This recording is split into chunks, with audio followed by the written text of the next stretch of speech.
Warahmatullahi Saya pamit wabarakatuh. ya, Mas Pak. Saya pamit ya, Pak. Saya pamit ya. Pamit Oke, ya. Waalaikumsalam warahmatullahi wabarakatuh. Kasih nomornya Ya. dong, Memi. Suara saya kedengaran baik gak nih? Ya, oh makasih. bagus Bang Juma, bagus. Alhamdulillah. Ya, nyimak dulu, lanjut. Oh iya. Siapa yang debat ini? Oh ya, ini kebetulan ada dari kekristenan, ini ada beberapa, ada Bro Admin. Nggak tahu juga yang lain, ini ada Bang Ginca. Gitu.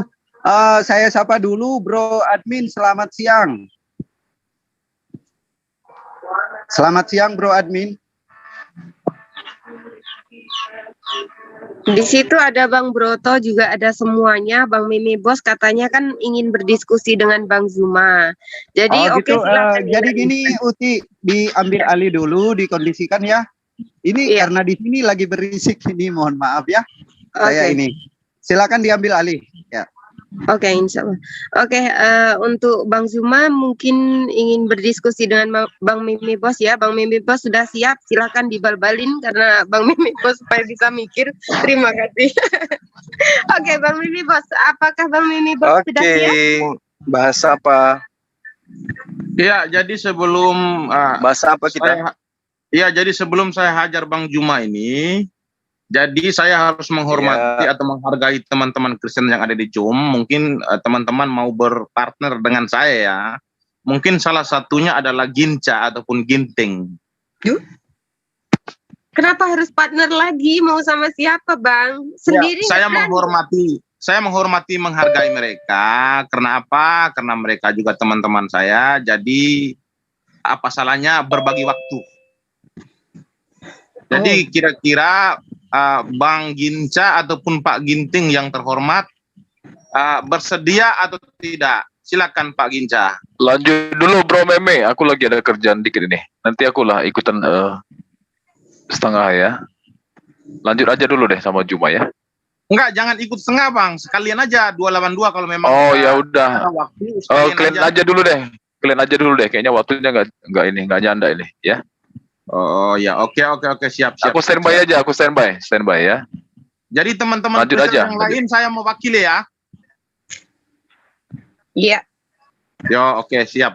Oke, silakan dilanjut. Temanya apa untuk hari ini, Bang Mimi?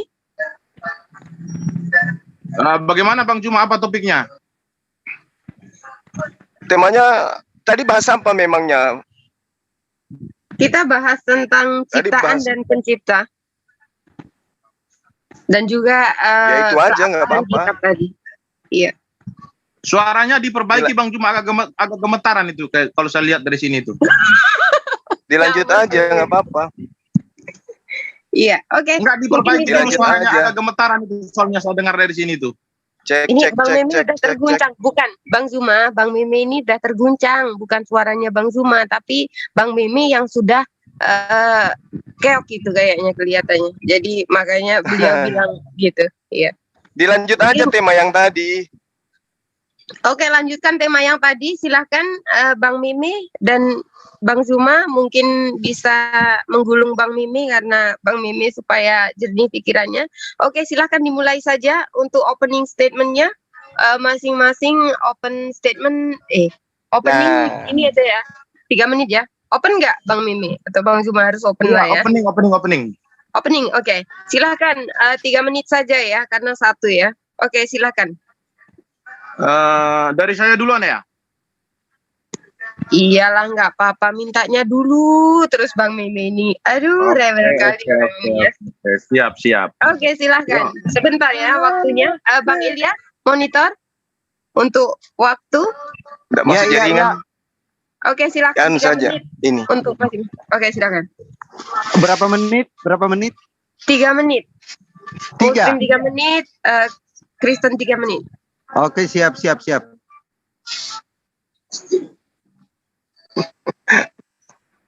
Sudah? Sudah, silahkan. Nggak sabar banget ini Bang Mimi. Masya Allah. Silahkan. Ya, sebelum saya melanjutkan ke opening, mau saya nangis Bombay. Sudah mulai ya? Sudah, silahkan. Ya, sebelum saya melanjutkan ke opening, saya mau berterima kasih dulu kepada teman-teman netizen yang sudah menonton ya. Jadi sesi berikutnya ini masih dalam topik yang sama, yaitu Bang Juma penasaran ingin menjawab pertanyaan-pertanyaan dari Meme Oh, Bos dan waktunya bentar Bang, Timena tadi. waktunya start dulu. Alamak, gimana ini? Silakan.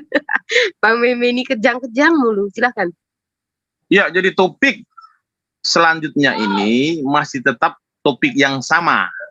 Seperti apa yang kami bahas tadi, antara Meme Bos dengan Uti Watimena versus Josel dan Pak Dokter ya.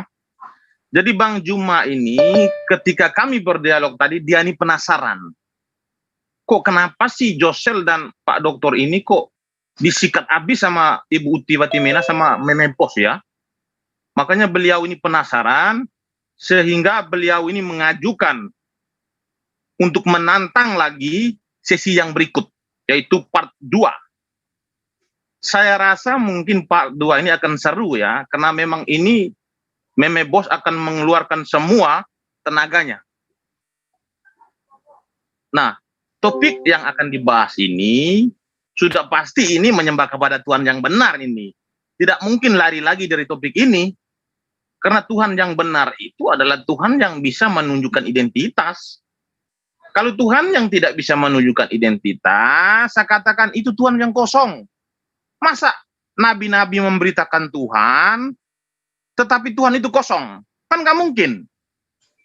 Yang benar itu adalah ketika Musa, ketika Yeskiel, Yesaya, Daud, Salomo, ataupun yang lain-lain, ketika mereka memberitakan YHWH, sang pemilik nama itu, mereka harus bisa menunjukkan identitasnya dong. Di mana identitasnya? Di surga. Itu yang pertama. Yang kedua, apa hakikatnya? Oh, sudah pasti roh dong. Tidak mungkin kosong. Masa Tuhan kosong? Kalau Tuhan tidak punya identitas, maka saya katakan mitos. Jadi Tuhan itu harus mempunyai identitas. Identitas pertama adalah dia bertata di atas surga. Kalau Tuhan yang tidak punya tata, artinya Tuhan itu melayang gentayangan. Masa Tuhan gentayangan? Mana ada Tuhan yang benar seperti itu? Tuhan yang benar adalah Tuhan yang punya tata, Tuhan yang punya identitas, Tuhan yang bisa menyatakan keagungannya kepada ciptaannya secara langsung. Itu adalah Tuhan yang benar. Kalau Tuhan cuma karang-karangan, Tuhan cuma hayal-hayalan, saya katakan tinggalkan Tuhan seperti itu. Tetapi Yesus adalah Tuhan yang benar, Tuhan yang benar-benar datang ke dunia untuk membuktikan keberadaannya. Jadi ketika klaim di dalam Alkitab bahwasan dia pencipta alam semesta, maka sang pemilik nama tersebut datang untuk membuktikan, ini saya. Itu baru Tuhan yang benar. Tetapi Tuhan hanya diberitakan Tuhan kosong, yang diberitakan hanya nama. Saya menolak Tuhan seperti itu. Terus terang. Oke, waktu habis. Dan sekarang adalah giliran Bang Zuma untuk menyampaikan open statement-nya. Silahkan Bang Zuma.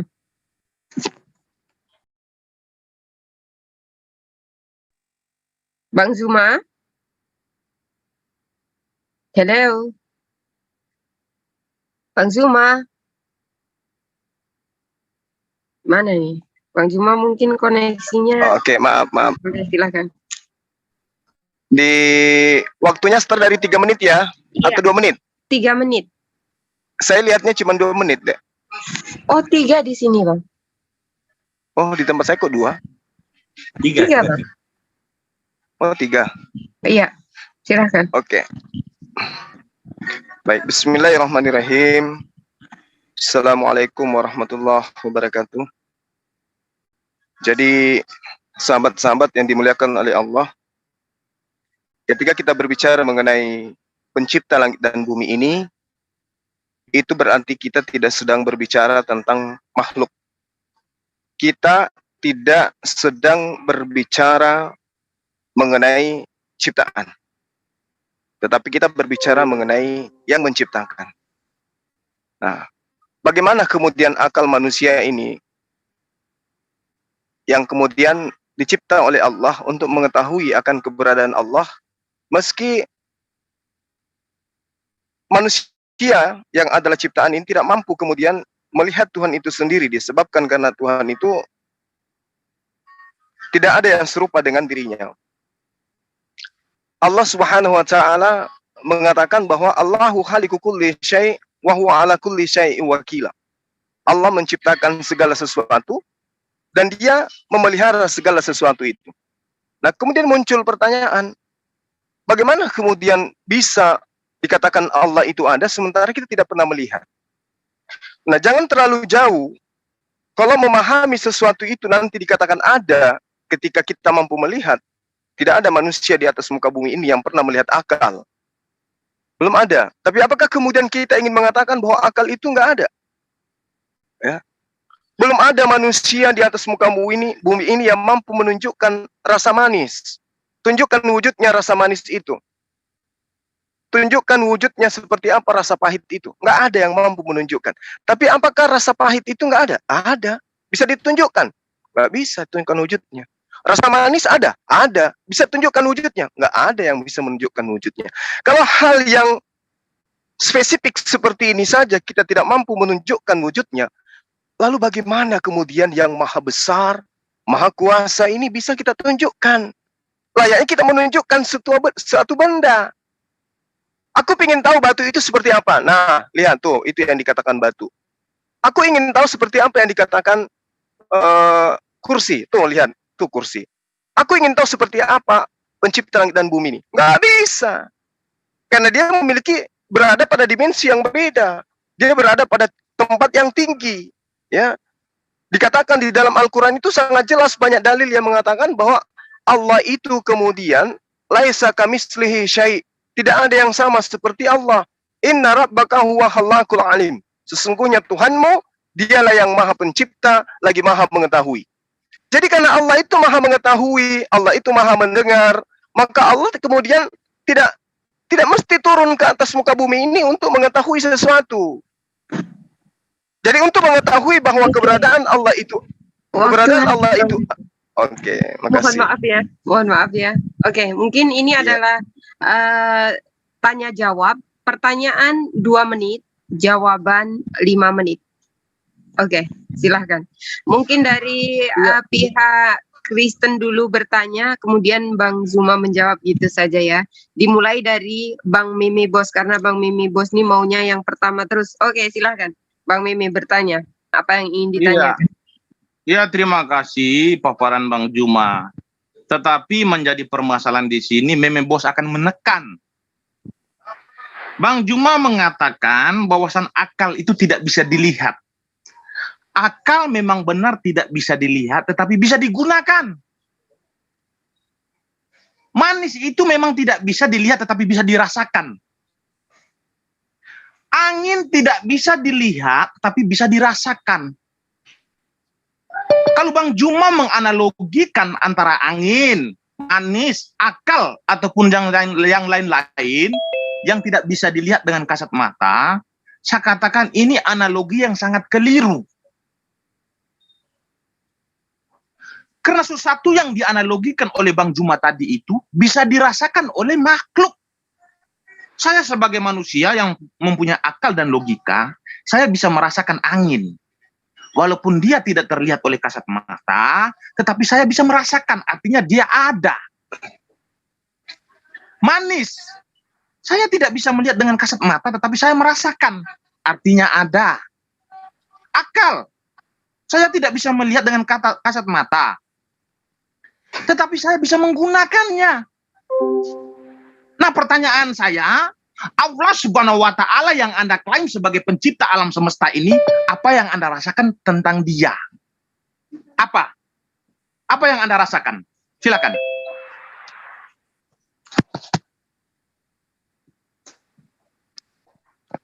Oke, Dinda Josel gimana? Saya bisa langsung menjawab. Dinda Josel. Dinda Josel, atau kita ditinggal sama moderator ini? Silakan Bang Zuma, langsung dijawab aja pertanyaannya. Silakan.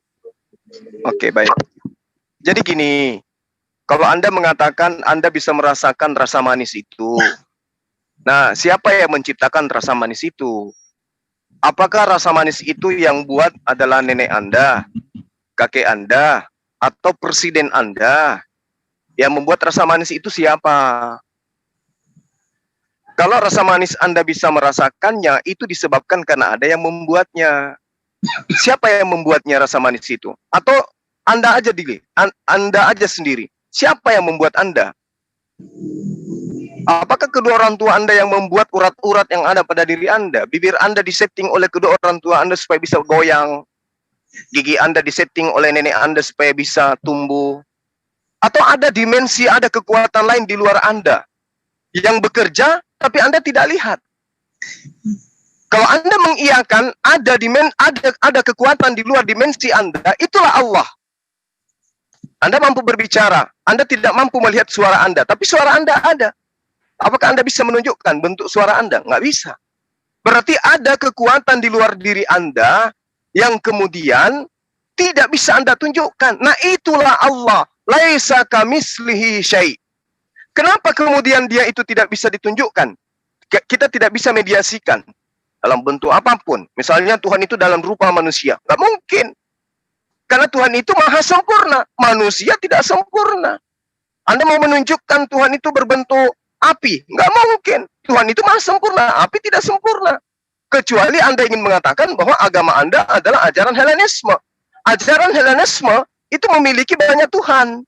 Lalu kemudian agar tidak malu, dikatakan banyak Tuhan itu satu hakikat. Nah, saya buktikan kepada Anda. Jangan melalui Al-Quran. Karena kalau Al-Quran itu sudah jelas. Bahwa Allah itu tidak akan mungkin kemudian berlaku sama seperti makhluk. Ya, karena kenapa? Al-Quran menerangkan bahwa innallaha ala kulli syai'in qadir. Wa annallahu qad bikulli syai'in alima. Ya. Jadi kalau Allah kami, Tuhan kami, itu dikatakan sesungguhnya Allah ilmunya benar-benar meliputi segala sesuatu. Ilmunya, pengetahuannya meliputi segala sesuatu. Oleh karena itulah dia tidak perlu nuzul menjadi makhluk. Karena kenapa? Ilmunya meliputi segala sesuatu. Dan tahtanya bertahta di atas tempat yang tinggi. Ya. Allahu la ilaha illa huwal hayyul qayyum la ta'khudhuhu sinatun wa la naum. Dia itu bertahta di tempat yang tinggi, mengurus makhluknya tidak tidur dan seterusnya. Nah, kalau Allah yang disifati yang berdasarkan dalam Al-Quran, wa annallaha qad ahata, itu tidak akan mungkin kemudian menjadi makhluk. Coba, Tuhan Anda yang Anda andalkan, manusia bernama Yesus. Apakah dia mengetahui segala sesuatu? Tidak. Nah, apakah yang seperti ini disifati Tuhan? Tidak. Nggak mungkin Tuhan tidak maha segala sesuatunya. Nah, kalau Anda mengatakan Tuhan itu harus sama seperti kita supaya kita tahu. Loh, Anda nenteng kitab, tapi Anda tidak ngerti kitabnya. Mazmur 92 nomor 8. Namun Engkau ya Tuhan, ada di ketinggian untuk selamanya. Dia berada di tempat yang tinggi. Tidak mungkin tempat rendah di bumi, nggak mungkin. Mazmur 91 nomor 9. Sebab Tuhan adalah tempat perlindunganmu yang maha tinggi. Ya, telah kubuat tempat Tuhan yang maha tinggi. Menetap dia. Itu yang perlu saudara pahami. Jadi kalau ada kemudian yang Anda anggap Tuhan, seperti misalnya Yesus manusia, yang Anda anggap Tuhan itu, mungkin saja dia utusan. Coba buka kitab Anda. Ada nggak dia, si Yesus ini ngaku utusan? Kalau dia mengaku utusan, berarti sudah benar. Yesus itu bukan Tuhan. Dia hanya utusan Tuhan. Karena yang namanya Tuhan, dia berada di tempat yang tinggi. Yang namanya Tuhan, dia hanya seorang diri. Ayub 9 nomor 8. Aku seorang diri membentangkan langit dan melangkah di atas gelombang-gelombang laut. Jadi Tuhan itu seorang diri, dia tidak banyak, dia tidak dua, dia tidak tiga. Yesaya 44 nomor 24. Beginilah firman Tuhan penembusmu yang membentuk engkau sejak dari kandungan. Akulah Tuhan yang menjadikan segala sesuatu yang seorang diri membentangkan langit dan menghamparkan bumi. Siapakah yang ada di samping aku? Tidak ada seorang pun yang menemani aku. Aku seorang diri. Jadi kalau ada orang dulu di samping kanan Bapak, itu bukan Tuhan.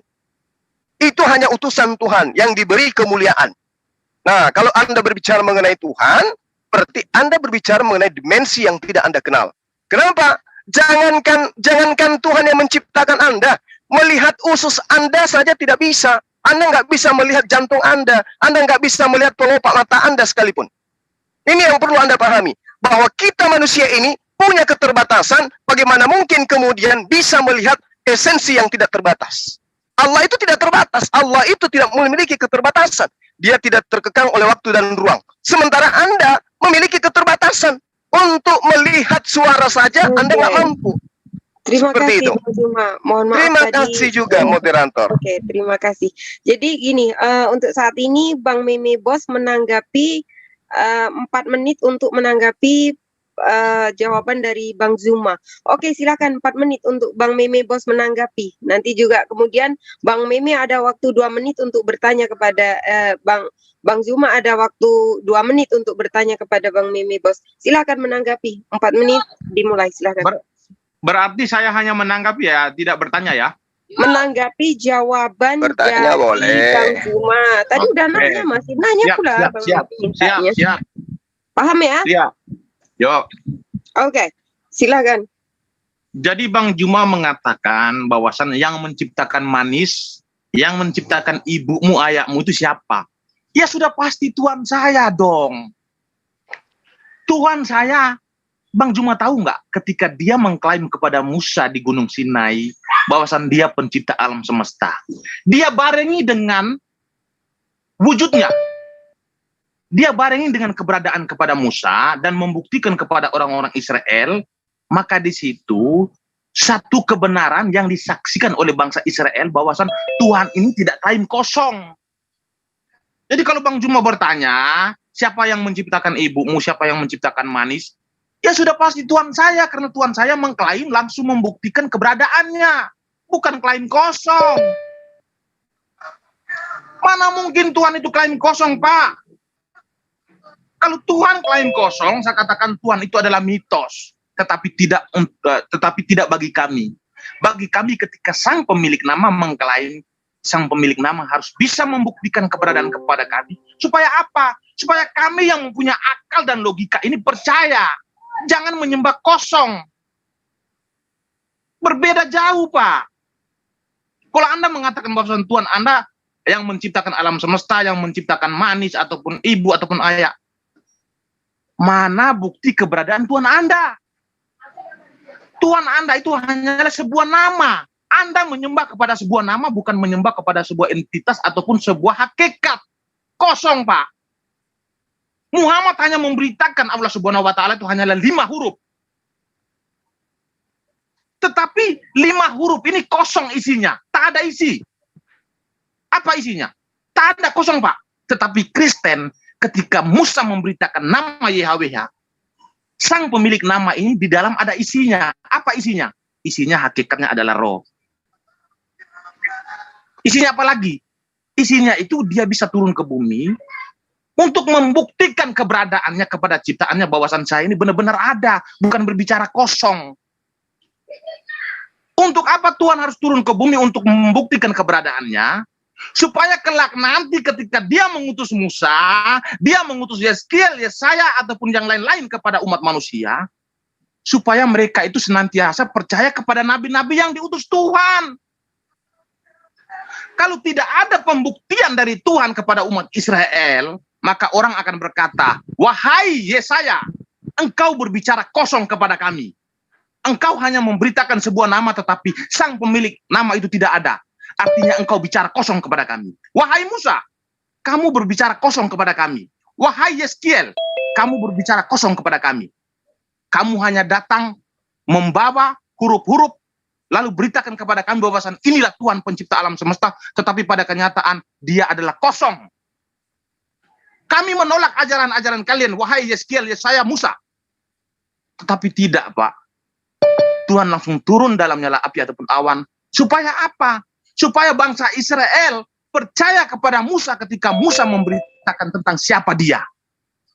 Ini baru dinamakan Tuhan. Klaimnya tidak kosong. Klaimnya benar-benar dibuktikan kepada umat manusia bahwasan dia adalah pencipta alam semesta. Jadi tidak bicara kosong, Pak. Apakah Tuhan Anda bisa melakukan itu? Saya katakan 0. Muhammad hanya memperkenalkan 5 huruf, Pak. Setelah itu isinya kosong. Dia hanya masuk ke dalam gua Hira, keluar, dia wartakan kepada sahabat-sahabatnya, catat, yang menciptakan alam semesta ini adalah Tuhan kita. Lalu sahabat-sahabatnya bertanya, siapa namanya? Namanya Allah Subhanahu wa Ta'ala. Tanpa diketahui kebenarannya. Sang pemilik nama tidak bisa membuktikan keberadaannya. Waktu habis, Bang Mimi. Oke, untuk Bang Zuma, silakan bertanya kepada Bang Mimi dengan waktu 2 menit. Yang kosong adalah berisi, berisi adalah kosong. Kata Bang Mimi adalah Tuhan yang ngeklaim. Oke, silakan Bang Zuma. 2 menit untuk bertanya kepada Bang Mimi. Oke, baik. Ya, jadi pertanyaan saya simpel dan sederhana. Jadi kalau Anda saya minta tunjukkan akal Anda, tapi Anda tidak bisa menunjukkan wujudnya, berarti saya katakan kepala Anda kosong, gitu ya, kan Anda tidak mampu menunjukkan akal itu kepada saya. Ketika Anda berbicara mengenai Allah Subhanahu wa taala, yang Anda maksud kosong itu apa? Karena Anda tidak mampu melihatnya. Itu alasan Anda sehingga Anda mengatakan Allah itu kosong. Nah, sekarang ketika Anda berbicara terkait Musa, Anda mau kemanakan dalil-dalil Yesus yang mengatakan tidak ada seorang pun yang pernah melihat Bapa? Tidak ada seorang pun yang pernah melihat Bapa. Akan tetapi Yesus menerangkan kemudian tentang Bapa itu. Bahwa Bapa itu tidak bisa dilihat oleh siapapun. Tidak ada orang yang pernah melihat Bapa. Lalu kemudian di kitabnya Bani Israel itu sudah sangat jelas dikatakan, engkau tidak tahan memandang wajahku, sebab tidak ada seorang pun yang memandang wajahku dapat hidup. Kalau tidak ada manusia yang dapat memandang wajah Tuhan, lalu Anda mengatakan wajahnya Tuhan itu seperti ini, itu yang bohong Anda atau Tuhan? Camkan dalil itu. Tidak ada orang yang mampu memandang wajahku dapat hidup. Oleh karena itu tidak ada Tuhan, tidak ada manusia yang mampu kemudian menjelaskan wajah Tuhan, wujud Tuhan itu seperti apa. Kecuali Tuhan-Tuhanan yang dibentuk oleh ajaran pagan. Pertanyaan saya, Anda mengatakan Tuhan Anda adalah hakikatnya roh. Saya ingin tahu, seperti apa wujud Tuhan Anda yang roh itu? Apakah berbentuk sendal jepit? Apakah berbentuk kuda yang bertanduk 7 bermata 7? Atau kok dia hanya kosong? Kosong melempung seperti keroncong, yang ya, seperti perut yang keroncong, kosong. Tunjukkan kepada saya wujud roh itu, silakan. Oke, terima kasih Bang Zuma. Oke, 5 menit untuk menjawab pertanyaan dari Bang Zuma. Silakan Bang Mimi. Iya. Kita beri tepuk tangan dulu kepada Zulkifli M. Abbas. Ketapak. Saya akan menjawab pertanyaan-pertanyaan dari beliau. Pertama, dia mengatakan bahwasan Yesus itu mengatakan bahwasan Tuhan itu tidak bisa dilihat. Memang benar apa yang dikatakan Yesus, bahwasan Tuhan itu tidak akan bisa dilihat. Tetapi yang harus dipahami dulu, ayat selanjutnya itu harus Anda baca. Kamu tidak akan bisa mendengar suara Tuhan, kamu tidak akan bisa melihat Tuhan, jikalau kamu tidak percaya Dia yang diutusnya. Kalau Anda tidak percaya bahwasan Yesus datang dari Allah, maka Anda tidak akan pernah melihat Tuhan sampai kiamat pun. Sampai hari penghakiman Anda tidak akan pernah melihat Tuhan. Jikalau Anda tidak percaya bahwasan Yesus berasal dari Allah, jikalau Anda tidak percaya bahwasan Yesus keluar dari Allah, maka sampai kiamat pun Anda tidak akan pernah mendengar suara Tuhan. Tetapi tidak, di sini Yesus menjanjikan, jikalau kamu percaya kepadaku, maka kamu akan memperoleh hidup yang kekal, maka kamu akan mendengar suara Tuhan dan kamu akan melihat Tuhan. Berbeda, Pak. Yesus menjanjikan itu. Kalau kamu percaya kepada Dia, kamu akan melihat Tuhan. Maka terbukti sekarang orang Kristen mengalami penglihatan-penglihatan yang sangat luar biasa. Pada zaman sekarang, zaman yang sudah modern, mereka bisa melihat penglihatan yang besar. Kadang-kadang Yesus datang dalam berupa sinar ataupun cahaya. Kenapa Yesus datang kepada mereka dalam berupa cahaya?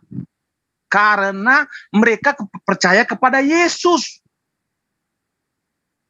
Nah, Anda tidak percaya kepada Yesus, maka Anda tidak akan pernah melihat Tuhan.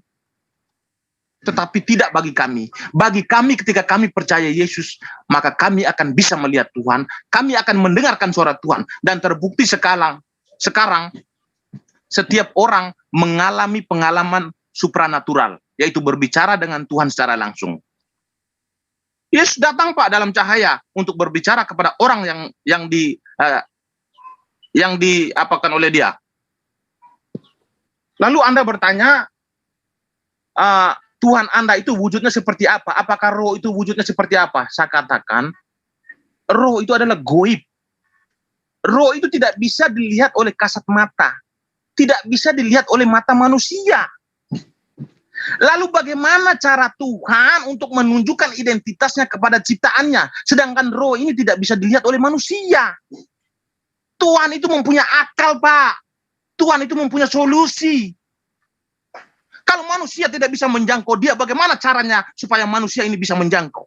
Apa caranya? Dia harus menggunakan firman-Nya itu turun ke bumi dalam berupa api ataupun awan, menunjukkan kepada Musa ataupun kepada bangsa Israel supaya mereka percaya kepada Dia. Karena Tuhan kami adalah roh, tidak bisa dilihat oleh kasat mata. Maka Tuhan kami menggunakan manusia.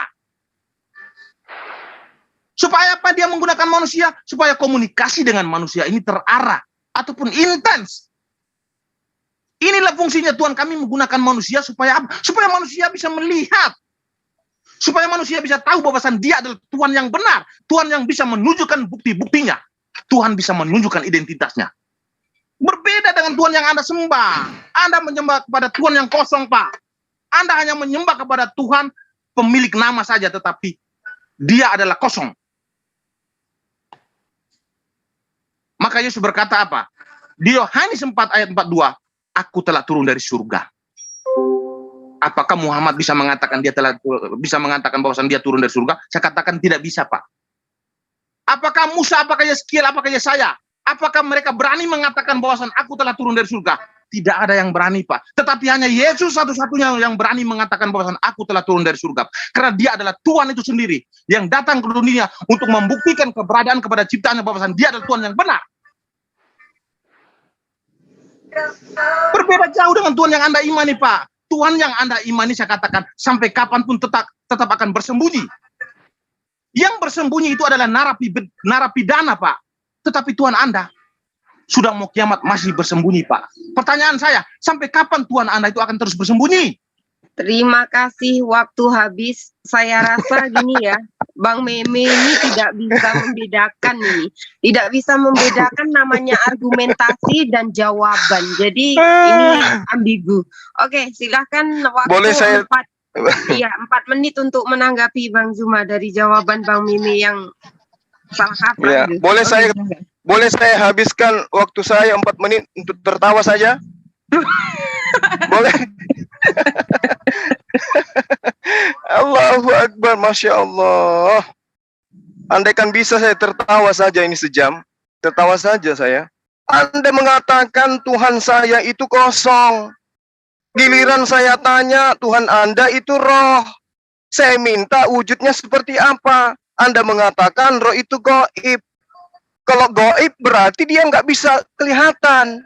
Kalau gaib berarti tidak bisa diperlihatkan. Kalau gaib berarti dia tidak bisa dimanifestasikan, mediasikan, dia punya wujud. Lalu kalau tidak bisa ditunjukkan wujudnya karena dia ada roh, Anda kemudian menjadi pagan. Anda menjadi penganut Helenisme. Anda menjadi penganut politeisme. Anda sama seperti Hindu Buddha, memvisualisasikan Tuhan mereka dalam bentuk sapi. Subhanallah. Ada juga yang membentuk Tuhannya dengan rupa patung. Kalian membentuk Tuhan kalian dalam rupa manusia. Jadi sadarlah kalian. Hari ini kalian membuktikan bahwa Tuhan kalian itu, agama kalian itu adalah agama pagan. Tuhan roh. Karena tidak mampu dilihat, maka dibentuk Tuhannya berupa manusia. Sementara Yesus, kalau kau tanya, wahai Yesus, apakah engkau Tuhan yang roh itu? Pasti Yesus langsung tampar muka kau. Di mana saya ajarkan kalau aku adalah Tuhan Bapa? Di mana? Tuhan itu tak nampak. Tidak ada yang pernah melihat Tuhan. Maka untuk mengetahui keberadaannya, aku utusan Tuhan yang menjelaskan kepadamu. Apa yang kujelaskan padamu? Kalau engkau menyambut aku, itu sama halnya kau menyambut dia yang telah mengutus aku. Barang siapa yang mendengarkan perkataanku, dia tidak mendengarkan perkataanku, tapi mendengarkan perkataan yang telah mengutus aku. Barang siapa yang melihat aku, sama halnya melihat dia yang telah mengutus aku. Tetapi aku dan dia adalah berbeda. Aku adalah utusan, dia adalah pengutus. Aku adalah ciptaan, dia adalah pencipta. Aku adalah makhluk, dia adalah khalik. Hanya orang waras yang bisa membedakan itu. Orang gila sapu rata. Apa enggak malu gitu? Tuhan kami, Islam itu Tuhannya begini, begono. Hanya 4 huruf, hanya 5 huruf, hanya 3 huruf. Tapi giliran ditunjukkan, minta data mana Tuhanmu. Oh, Tuhan kami dalam bentuk roh. Ya, rohnya seperti apa? Roh itu gaib, nggak bisa ditunjukkan. Padahal kalau mau jujur Anda, kembali kepada akar ajaran Kristen yang sesungguhnya, maka Anda akan dengan pedenya mengatakan, Tuhan kami wujudnya bertanduk 7, bermata 7. Itu kalau Anda jujur. Tuhan Anda memang roh, dan penyembah roh-roh itu adalah ajaran paganisme. Kalau Tuhan kami, laisa kamitslihi syai', tidak bisa digambarkan seperti apa wujudnya.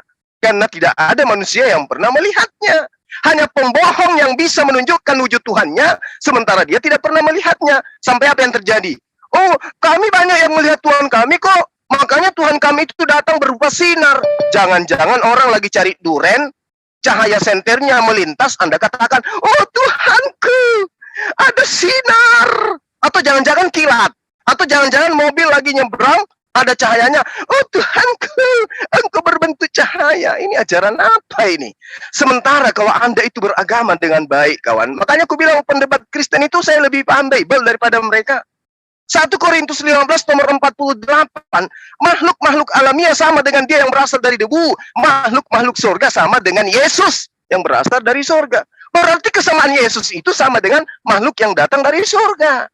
Jadi bukan cuma dia yang datang dari surga. Kalau Anda ingin mengatakan keluar dari Bapa, bukan cuma Yesus yang keluar dari Bapa. Semua manusia juga keluar dari Bapa. Apa buktinya? Matius 4 nomor 4. Manusia tidak hidup hanya dari roti, tapi setiap roh, setiap firman yang keluar dari mulut Bapa. Ya, kalau Anda mengatakan ada yang melihat Mesias, ada yang melihat sinar, saya katakan jangan-jangan itu tadi lampu. Karena di dalam Matius 24 nomor 23 Yesus mengatakan hati-hati, waspada kalau ada yang mengatakan ada Mesias di sana, ada Mesias di sini. Jangan kau percaya karena itu ada pembohong. Oke, waktu habis. Untuk sekarang battle aja ya, 30 menit dengan kode, kalau sudah silahkan gitu. Jadi nanti akan enak. 45 menit atau 30 menit, Bang? Satu babak. Nggak masalah karena panjang ya, karena panjang tadi. Saya rasa itu langsung karena kan 1 Bang, bukan 2. Ini baru Jadi, 30 menit. Iya, 30 menit. Jadi bisa tanya jawab nanti. 30 menit. Catur ya? Iya, catur. Karena apa? Karena Bang Mimi bos ini sedang mentertawakan dirinya sendiri. Bang Mimi kenapa ikut-ikut ketawa gitu loh? Ngikor sama aku pula ini Bang Mimi ini, gimana Bang Mimi? Aduh, ngeri. Jawab yang benar Bang Mimi, Alkitabiah, jangan argumen kosong supaya tidak sama seperti ucapan Bang Mimi yang kosong. Tolong moderator jangan framing, tolong. Oh iya, I'm sorry.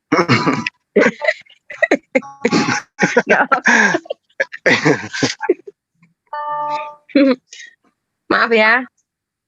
Sebentar, nunggu waktu Bang Mimi ya. Harap tenang, harap sabar, minum bodrek dulu. Iya, Anda ini kan moderator, tugasnya itu kan hanya minum bodrek. Ya, karena pusing. Ya, silakan. Moderator itu harus fair sebenarnya, Jos. Saya nggak boleh loh begitu. Saya angkat tangan minta maaf. Oke, silakan. Waktu dimulai untuk langsung saja battle tanya jawab dan tanya. Oke, silakan. Bang Mimi. Iya, saya duluan Bang Juma kan baru minta duluan, suaranya kecil, kurang jelas Bang Mimi. Iya, saya duluan. Oke, silakan.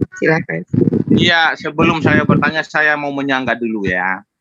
Bang Juma ini mengatakan, kalau kalian mau jujur, Tuhan kalian itu adalah bertanduk 7 dan mata 7. Saya katakan Anda ini buta Alkitab. Bertanduk 7 dan mata 7 itu adalah bahasa metafora. Itu yang Anda metafora.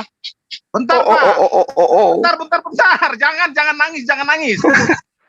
Bertanduk 7 itu melambangkan Metafora nih ya. Allah itu maha perkasa.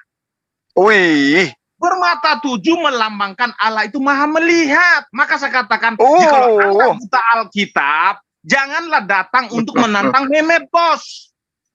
Yang berikutnya lagi, saya ingin menyangga, Anda mengatakan Tuhan kamu. Kacau. Kok kacau bagaimana ini? Jangan framing, masih giliran saya ini. Nanti Anda boleh menjawab kok. Saya sudah mengatakan tadi, Tuhan kami adalah roh, tidak bisa dilihat oleh apapun. Tetapi Tuhan kami itu mempunyai akal. Tuhan kami itu bukan otaknya kosong. Kalau dia tidak bisa dijangkau oleh manusia, bagaimana caranya supaya manusia ini bisa menjangkau? Otaknya kosong. Kalau Tuhan otaknya kosong, maka itu dia tidak mempunyai cara. Karena Tuhan kami ini mempunyai akal, maka dia menggunakan akalnya. Bagaimana saya ini tidak bisa dijangkau oleh manusia, caranya bagaimana supaya ciptaan saya ini bisa menjangkau. Maka dia menurunkan firman-Nya ke dunia, dalam berupa awan ataupun api, dalam berupa manusia, supaya apa? Supaya manusia bisa menjangkau. Itulah perbedaan Tuhan saya dengan Tuhan Anda. Nah, pertanyaan saya kepada Anda harus jawab. Anda tadi mengatakan bahwasan angin itu tidak dilihat tetapi ada. Manis itu tidak dilihat tetapi ada. Akal tidak bisa dilihat tetapi ada. Angin bisa dirasakan, manis bisa dirasakan, akal bisa digunakan. Pertanyaan saya Anda belum menjawab. Apa yang Anda rasakan tentang Tuhan Anda? Apakah ketika Tuhan Anda dekat Anda menggigil kesakitan? Atau ketika Tuhan Anda dekat dengan Anda pusing? Apa yang Anda rasakan tentang Tuhan Anda? Ini yang harus Anda jawab. Silakan. Iya. Alam semesta ini itu bukti adanya Tuhanku. Aku bisa berbicara, aku bisa hidup. Itu karena adanya Tuhanku. Itu bukti Tuhanku ada. Karena kalau tidak ada Tuhanku, mana mungkin saya hidup? Kalau yang menghidupkan saya Yesus, tidak mungkin. Karena Yesus aja itu dihidupkan. Jadi mustahil Yesus yang menghidupkan saya. Jadi yang menghidupkan saya itu adalah Tuhannya Yesus.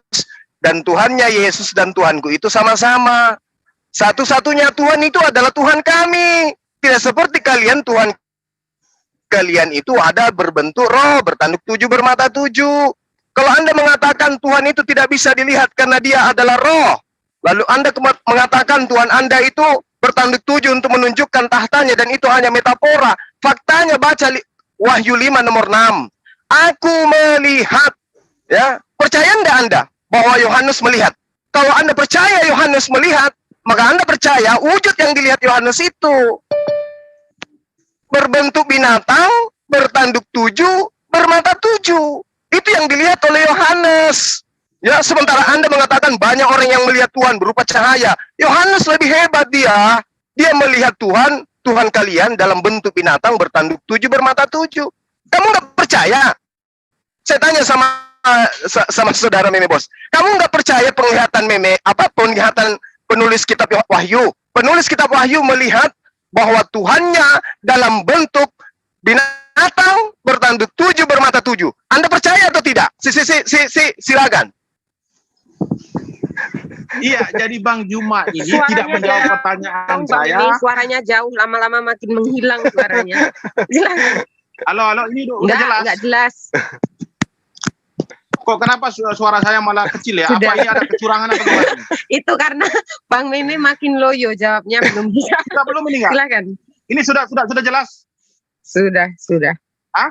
Sudah. Sudah ya? Oke, silakan. Oh, masih.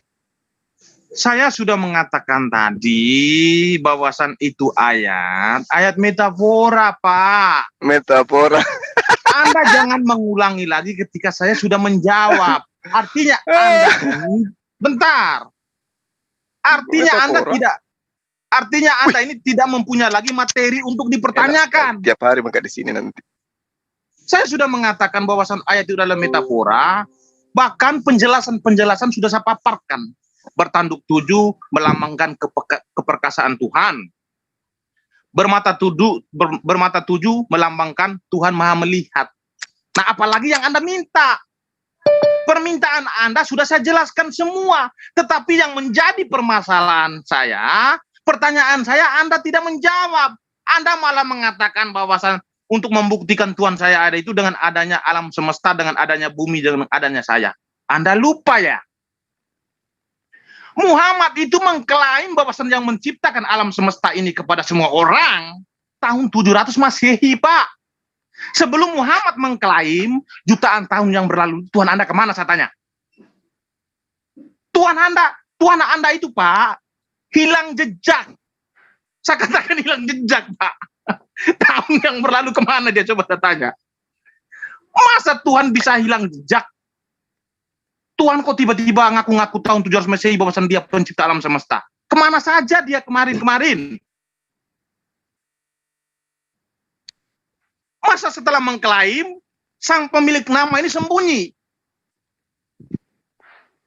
Mau sampai kapan sembunyi, Pak Juma? Saya tanya. Masa Tuhan terus bersembunyi aja, sudah mau kiamat masih aja sembunyi? Kalau dikatakan terus bersembunyi, artinya Tuhan itu memang benar-benar tidak ada, Pak Juma. Nggak ada itu. Jangan mengklaim bahwasan dengan adanya alam semesta ini, dengan adanya bumi ini, artinya adanya Tuhan kami. Jangan, Pak. Tuhan Anda hanyalah sebuah nama. Anda harus jawab apa yang Anda rasakan tentang Tuhan Anda. Jawab, cepat. Ya, alam semesta ini bukti adanya Tuhan saya. Karena Tuhan saya Maha Pencipta. Kalau Anda mengatakan nanti ada Rasulullah Muhammad SAW, baru Allah menyatakan diri kepada dia. Karena memang Rasulullah lahirnya pada saat itu. Coba lahirnya dia sebagai manusia pertama. Maka pada manusia pertama lah kemudian Allah memperkenalkan diri dalam perspektif pemahaman Al-Quran. Tapi yang datang kemudian adalah Adam. Maka Allah Tuhan kami memperkenalkan diri kepada Adam dengan perspektif Adam, dengan pengetahuan Adam. Kemudian datang Abraham, Tuhan kami menyatakan diri kepada Abraham dengan dimensi yang dimiliki oleh Abraham. Kemudian datang Musa, Tuhan kami menyatakan diri lagi kepada Nabi Musa dengan dimensi yang dimiliki oleh Musa, dengan muatan-muatan pengetahuan dan zaman yang ada pada zaman Musa. Kemudian pada saat Yesus, Tuhan kami datang lagi kepada Yesus dengan menyatakan dirinya sebagai satu-satunya Tuhan. Kemudian setelahnya datang baginda Rasulullah Muhammad SAW, Allah Tuhan kami itu kemudian datang menyatakan diri kembali kepada baginda Rasulullah Muhammad SAW. Nah, sekarang masalahnya adalah Tuhan Anda. Anda terjebak di dalam pemahaman filsafat Helenisme yang membuat sifat atau perkataan Tuhan Anda menjadi pribadi baru. Sehingga Tuhan Anda menjadi roh, Tuhan Anda menjadi binatang, Tuhan Anda menjadi bulan, menjadi api, Tuhan Anda menjadi sinar, sinar lampu. Lalu kemudian Anda mengatakan di kepala Tuhan Anda itu ada akal sempurna. Saya katakan kepada Anda, wahai penganut ajaran pagan, semuanya penganut pagan, dengarkan. Yang membutuhkan akal itu adalah ciptaan. Kenapa makhluk itu butuh akal? Karena dia tidak maha mengetahui, sehingga dia diberi akal. Jadi yang memiliki akal itu makhluk. Kalau Tuhan punya akal, berarti Tuhanmu betul. Itu adalah makhluk. Makanya aku katakan agamamu terjebak di dalam filsafat Helenisme. Ajaran penyembahan terhadap makhluk. Sementara Tuhan kami, Allahu khaliqu kulli syai' wa huwa ala kulli syai'in wakila. Tuhan kami itu maha mengetahui. Tuhan kami itu maha menciptakan. Dia maha memelihara. Inna rabbaka huwa halakul alim. Dia maha mengetahui, dia maha menciptakan. Kalau dia maha mengetahui, berarti dia tidak butuh akal. Yang butuh akal itu makhluk. Karena Tuhanmu tidak berakal, maka dia dikasih akal. Makanya dia tidak tahu kapan hari kiamat. Karena itulah Tuhanmu. Lalu kau katakan, itu metafora katamu. Metafora gimana? Di awal kau katakan Tuhanmu berbentuk roh. Dan dalilnya, Wahyu 5 nomor 6, itulah ketujuh roh. Nah, itulah ketujuh roh. Seperti apa ketujuh roh itu? Binatang bertanduk 7, bermata 7. Tuhanmu memang roh, tapi dilihat oleh penulisnya, aku melihat seperti ada tua-tua dan juga binatang bertanduk 7, bermata 7. Itulah ketujuh roh. Berarti roh yang dimaksud di situ adalah binatang bertanduk 7, bermata 7. Kalau kau tidak percaya, bakar itu kitab. Silakan. Iya. Kita beri tepuk tangan dulu kepada Bang Juma ya. Iya dong. Sambil minum kita. Luar biasa. dia mengatakan Tuhan dia tidak punya akal. Narasatoki Bang ini Juma. antenanya rusak. Bang Juma, saya mau bertanya. Tuhan Anda itu kalau tidak punya akal, berarti Tuhan Anda tidak punya konsep dong. Tuhan kalau mempunyai konsep, artinya Tuhan mempunyai akal. Berbeda dengan Tuhan kami, Pak. Tuhan kami kalau sudah mempunyai konsep, mempunyai rancangan, artinya dia mempunyai akal. Masa Tuhan Anda tidak mempunyai akal? Bagaimana Anda menuhankan Tuhan yang tidak punya akal? Karena Tuhan Anda tidak mempunyai akal, maka Tuhan Anda tidak menunjukkan identitasnya kepada Anda. Tuhan Anda terus bersembunyi, Pak. Masa setelah mengklaim sembunyi? Berbeda dengan Tuhan kami mempunyai akal, mempunyai solusi. Solusinya apa, Pak? Saya jelaskan secara detail supaya Anda hari ini juga menerima Yesus sebagai Tuhan dan Juru Selamat. Tidak ada Juru Selamat selain daripada Yesus. Tuhan kami adalah Tuhan yang mempunyai akal. Tuhan kami adalah Tuhan yang mempunyai solusi. Kenapa saya katakan Tuhan kami mempunyai akal dan solusi? Sebelum Tuhan kami menciptakan Adam dan Hawa manusia pertama, Tuhan kami sudah mempunyai akal, mempunyai konsep, mempunyai rancangan. Bahwasan Adam ini dia menciptakan, mempunyai kehendak sendiri, maka berpotensi untuk melawan Tuhan. Maka rancangan Tuhan apa? Ketika anak cucu Adam ini akan melakukan dosa, apa rancangannya? Apa persiapan Tuhan? Apa konsepnya? Konsep itu harus membutuhkan akal. Maka Tuhan mempersiapkan, jika memang anak cucu Adam ini melakukan dosa, maka jalan satu-satunya ataupun solusi yang dia gunakan, dia menggunakan para nabi untuk membimbing anak cucu Adam. Inilah solusinya Tuhan kami, inilah akalnya Tuhan kami, inilah rancangan Tuhan kami. Berbeda dengan Tuhan Anda. Tuhan Anda tidak punya akal. Anda yang mengatakan ya, jangan bilang saya. Nanti Anda mengatakan saya menista. Tuhan kami mempunyai akal, Pak, mempunyai solusi. Maka ketika anak cucu Adam berdosa, maka jalan satu-satunya dia menggunakan para nabi untuk membimbing. Jika memang para nabi tidak sanggup lagi membimbing, maka dia mempunyai solusi alternatif. Dia harus menjadi manusia untuk menyelamatkan umat manusia dari dosa. Inilah Tuhan yang benar. Tuhan yang benar adalah Tuhan yang tidak pernah meninggalkan ciptaannya menjadi dosa. Tuhan yang benar, Tuhan yang tidak akan pernah meninggalkan ciptaannya ini atau membuang ciptaan ini ke dalam neraka, Pak. Tetapi Tuhan yang benar adalah ketika ciptaannya ini berdosa, dia berusaha untuk mengembalikan mereka ke jalan yang benar. Ini adalah Tuhan yang benar. Dia harus menjadi manusia, harus menyelamatkan mereka, bukan meninggalkan mereka seperti induk ayam meninggalkan anak ayam. Berbeda, Pak. Tuhan Anda apa? Tuhan Anda seperti induk ayam meninggalkan anak ayam. Ketika manusia berdosa, dia mengutus para nabi. Ketika para nabi tidak sanggup untuk membimbing ciptaannya, maka dia mengatakan, biarkan saja. Tapi tidak bagi kami. Bagi kami ketika Tuhan mengutus para nabi untuk membimbing ciptaannya, ketika ciptaannya bebal, maka jalan satu-satunya dia harus menjadi manusia untuk menyelamatkan umat manusia dari dosa. Ini adalah Tuhan yang benar, yaitu Yesus Kristus, Juru Selamat. Tidak ada Juru Selamat daripada Yesus Kristus. Pertanyaan saya dari tadi belum Anda jawab. Apa yang Anda rasakan tentang Tuhan Anda? Apakah Anda menggigil, Anda sakit, Anda gemetaran, atau Anda lapar ketika Tuhan Anda dekati Anda? Silakan. Oke, silakan Bang Zuma ditanggapi. Allahu Akbar. Apakah Anda menggigil ketika Tuhan Anda mendekati Anda? Itu bukan Tuhan itu hantu itu. Ketika kita didekati kita merinding, itu hantu. Alamak. Itu makanya aku bilang agama kalian itu terjebak di dalam filsafat Helenisme. Kalian mendudukkan Tuhan kalian itu sebagai makhluk. Nah, kalau Anda mengatakan Tuhan Anda punya akal, Tuhan yang mana di antara ketiga Tuhan Anda yang berakal? Bapak kah? Anak kah? Atau roh? Yang mana yang punya akal di antara ketiga Tuhan Anda itu? Kalau ada, mana dalilnya? Mana dalilnya?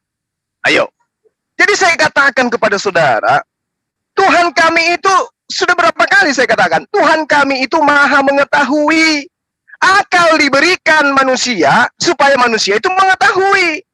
Tuhan yang maha mengetahui tidak diberikan akal. Karena Tuhan itu maha mengetahui. Untuk apa diberikan akal? Lawang dia yang maha mengetahui. Gimana sih? Yang diberi akal itu adalah makhluk. Dan kalau Anda mengakui Tuhan Anda berakal, berarti Tuhan Anda makhluk. Seperti benar yang kukatakan, kalian adalah agama pagan, menyembah makhluk. Apa buktinya bahwa kalian menyembah makhluk? Tuhan kalian berakal. Kalau Tuhan kalian berakal, berarti Tuhan kalian itu makhluk. Sementara Tuhan kami, saya katakan kepada saudara, inna rabbaka huwa halakul alim. Tuhan kami maha pencipta, lagi maha mengetahui. Kalau dia maha mengetahui, untuk apa akal? Sementara akal untuk mengetahui saja, itu kudu belajar. Anak bayi sudah dilahirkan dengan akal. Apakah mereka langsung pintar, langsung cerdas? Tidak. Punya akal pun harus belajar dulu untuk mengetahui. Sementara Tuhan kami nggak butuh akal. Kenapa? Karena dia adalah esensi yang maha mengetahui. Kemudian, kamu bertanya kepada saya, apa yang Tuhan kamu berikan kepada kamu? Al-Quran dan hadis. Al-Quran yang diberikan oleh Tuhan kami kepada kami sebagai petunjuk dalam kehidupan kami. Sementara apa yang Tuhan kamu kasih kepada kalian? Apa yang dikasih oleh Tuhan kalian? Yesus kasih apa rupanya kepada kalian? Tidak ada Bible. Bible itu bukan dari Yesus. Lukas, Markus, Matius, Yohanes itu bukan dari Yesus. Lalu Yesus kasih apa kepada kalian? Tiang salib yang menggantung di leher kalian itu rupanya yang dikasih oleh Yesus. Wow, haleluya. La haula wala quwata illa billah. Jadi kalau kami umat Islam diberikan Al-Quran, diberikan panduan, diberikan tuntunan, itu yang menjadi petunjuk dalam kehidupan kami. Maka kami setiap bangun tidur sampai tertidur kembali ada aturan mainnya. Kalau kau katakan Tuhan kami tidak punya akal sehingga Tuhan kami tidak punya konsep, Anda salah. Konsep Tuhan kami itu jelas. Allahu la ilaha illa huwal hayyul qayyum. Tuhan kami Allah Subhanahu wa taala, Dia yang maha hidup, yang terus-menerus mengurus makhluknya. Jadi tidak perlu punya konsep, tidak seperti Tuhan Anda. Tuhan Anda yang diurusin, dinetein, diceboin, dimandiin, dibesarin, disuapin, dikafanin, dikuburin. Aduh, sudahlah. Yang penting sekarang Anda tahu bahwa Tuhan Anda adalah roh. Dan ketika ditanya, seperti apa wujudnya roh itu? Buka nomor 6. Di situ jelas dikatakan, aku melihat binatang bertanduk 7, bermata 7, dan itulah ketujuh roh Tuhan, roh Theos, roh Korius, sembahan agama pagan. Demikian. Lanjut. Iya, kita beri tepuk tangan dulu kepada Bang Juma. Iya. Tepuk tangan pemirsa. Kedengaran nggak tepuk tanganku? Kedengaran. Tepuk tangannya kedengaran. Oke, saya lanjutkan ya. Anda mengatakan Tuhan Anda itu tidak mempunyai konsep. Kalau Tuhan Anda itu tidak mempunyai konsep, artinya tidak ada rancangan, Pak. Kalau tidak ada rancangan, artinya alam semesta ini bukan ciptaan Tuhan Anda. Karena Tuhan Anda sudah Anda katakan tadi, jangan bilang saya yang ngomong ya.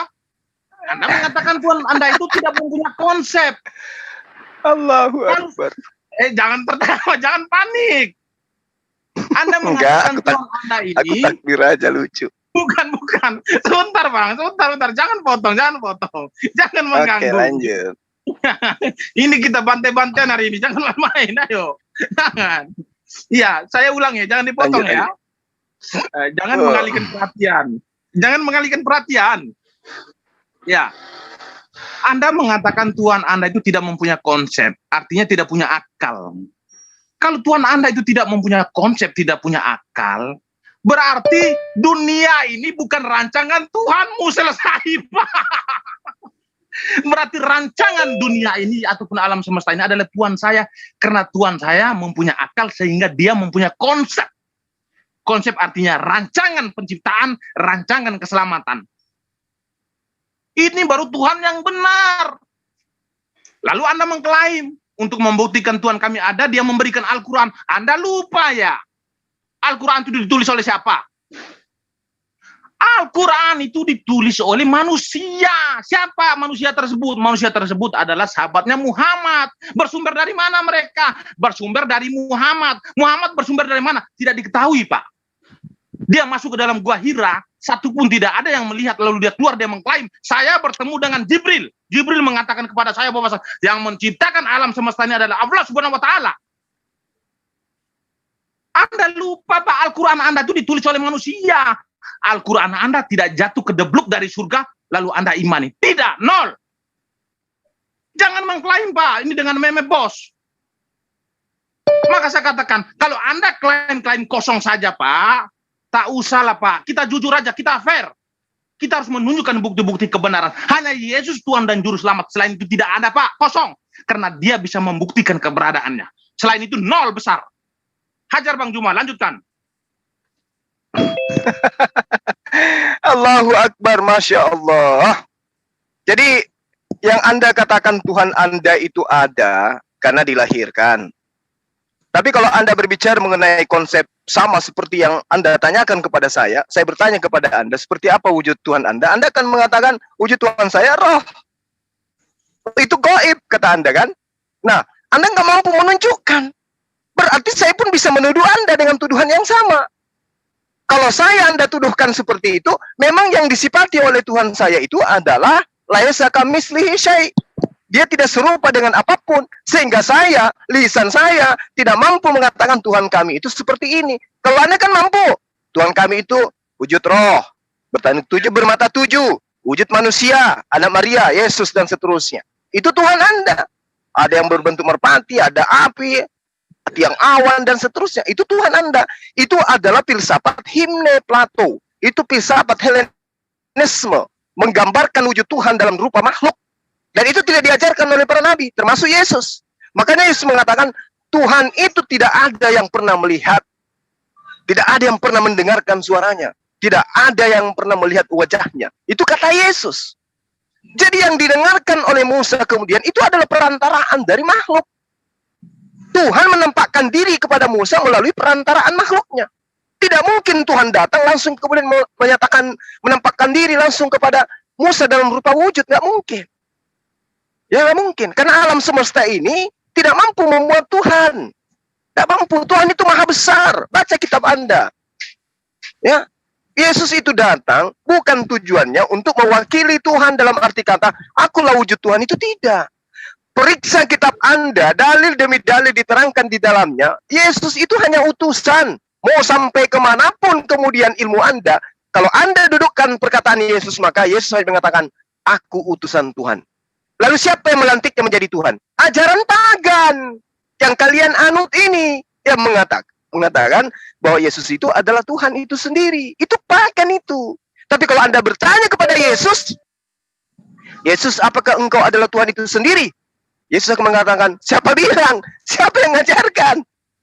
Siapa yang mengajarkan? Kepada iblis aja, aku perintahkan menyembah kepada Allah saja, apalagi kepada umatku, kaumku. Makanya ketika aku datang, aku katakan kepada mereka, Shema Israel, Adonai Eloheinu, Adonai Ahad.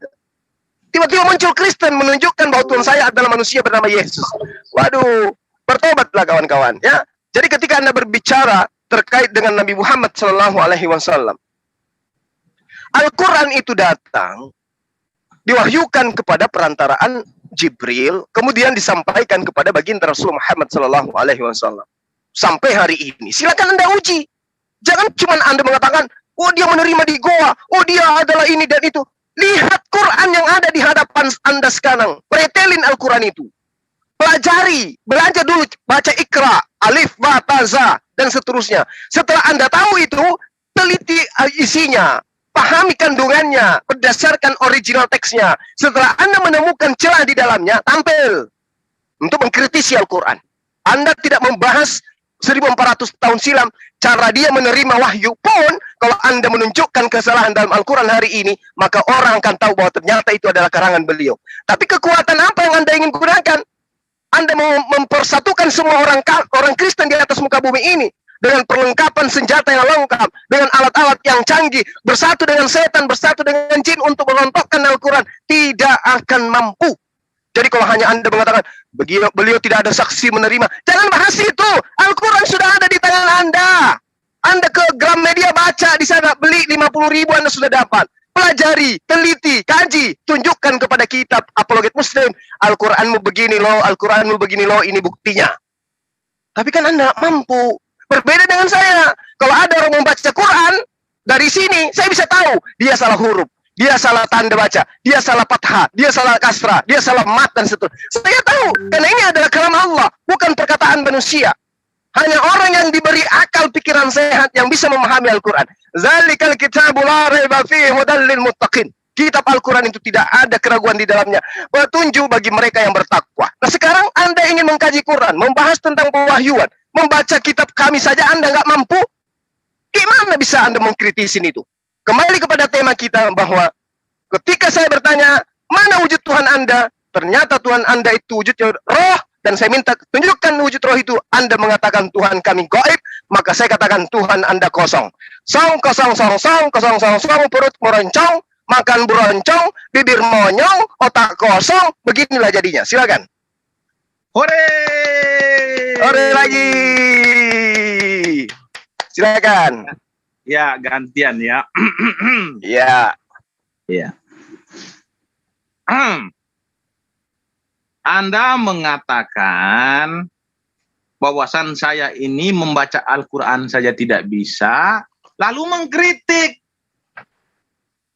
Saya tidak mengkritik Al-Quranmu, tetapi yang saya kritik itu adalah sejarahnya.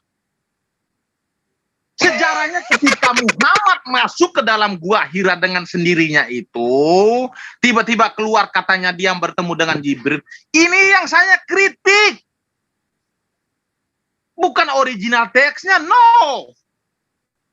Kenapa saya tidak mengkritik original teks? Karena saya tidak bisa membaca Al-Quran. Saya hanya membaca terjemahan. Ya benar. Tetapi yang harus Anda pahami, yang saya kritik di sini adalah sejarahnya, proses pewahyuan. Itu yang saya pertanyakan. Anda mengatakan ataupun mengklaim bahwasan Tuhan kami itu memberikan bukti Al-Quran. Itulah buktinya bahwasan dia ada. Saya sudah katakan kepada kamu dari tadi berulang kali. Al-Quran itu ditulis oleh manusia, Pak. Bukan jatuh dari surga disaksikan banyak orang. Maka orang berkata, wah Al-Quran jatuh dari surga. Tuhan sudah memberikan bukti. No! Al-Quran itu diklaim oleh sahabat-sahabatnya Muhammad. Mereka bersumber dari Muhammad. Muhammad masuk ke dalam gua Hira. Maka saya katakan sumbernya belum bisa dipastikan kebenarannya. Karena ini klaim. Tetapi kalau Bang Juma ikut masuk ke dalam gua Hira bersama dengan Pak Muhammad, maka saya katakan benar. Karena Anda hari ini sedang menjelaskan tentang kejadian masa lalu atau Anda menarasikan kembali kepada saya. Tetapi tidak, Pak. Muhammad masuk sendiri, Pak. Keluar menyampaikan kepada sahabatnya, tulis.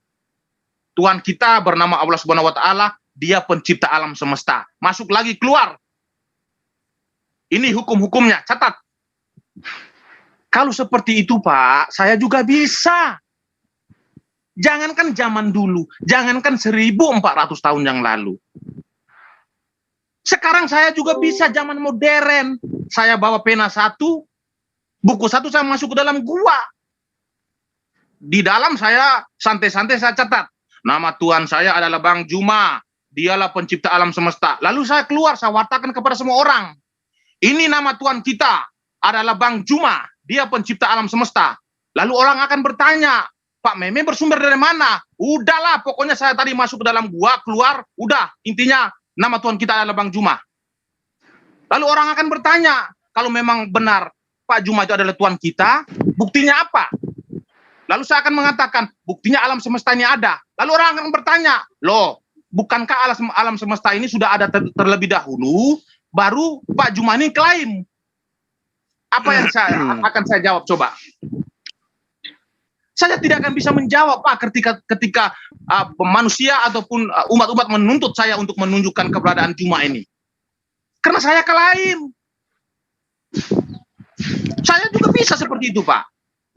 Maka itu Bang Juma, marilah kita jujur, kembalilah kepada Yesus Kristus karena hanya Dia Tuhan dan Juru Selamat. Tidak ada Juru Selamat selain daripada Yesus, Pak. Karena Yesus adalah Tuhan yang benar, Tuhan yang bisa membuktikan keberadaannya. Ini baru Tuhan yang benar, Tuhan yang mempunyai solusi, Tuhan yang mempunyai rancangan, Tuhan yang mempunyai akal. Bukan nol besar. Silakan, hancurkan. Jadi gini, kalau Anda mengatakan bahwa Anda tidak bisa membaca Quran, tapi Anda hanya bisa mengkritisi sejarah Al-Quran. Anda mengkritisi sejarah Al-Quran, sementara orang yang hidup sesama dengan Rasul Muhammad SAW, tidak ada yang mengkritisin. Berarti mereka mengiyakan. Mereka membenarkan. Jadi orang sesama Rasulullah membenarkan, orang yang sesama dengan kita hari ini juga membenarkan. Siapa yang tidak membenarkan? Yang tidak mampu membacanya. Sementara kalau Anda jeli, di dalam kitab yang Anda ambil dari Yahudi, di situ diterangkan sangat jelas kok Wa amer lo ya dati seper. Ya, aku tidak bisa membaca, aku tidak dapat membaca. Yesaya 29 nomor 12. Dan apabila kitab itu diberikan kepada orang yang tidak dapat membaca dengan mengatakan, "Ikra, baca ini," maka dia akan mengatakan, "Aku tidak dapat membaca." Ini digenapi siapa rupanya? Digenapi siapa bacaan itu ketika diperintahkan, "Qara, baca." Silakan baca. Apa dia katakan?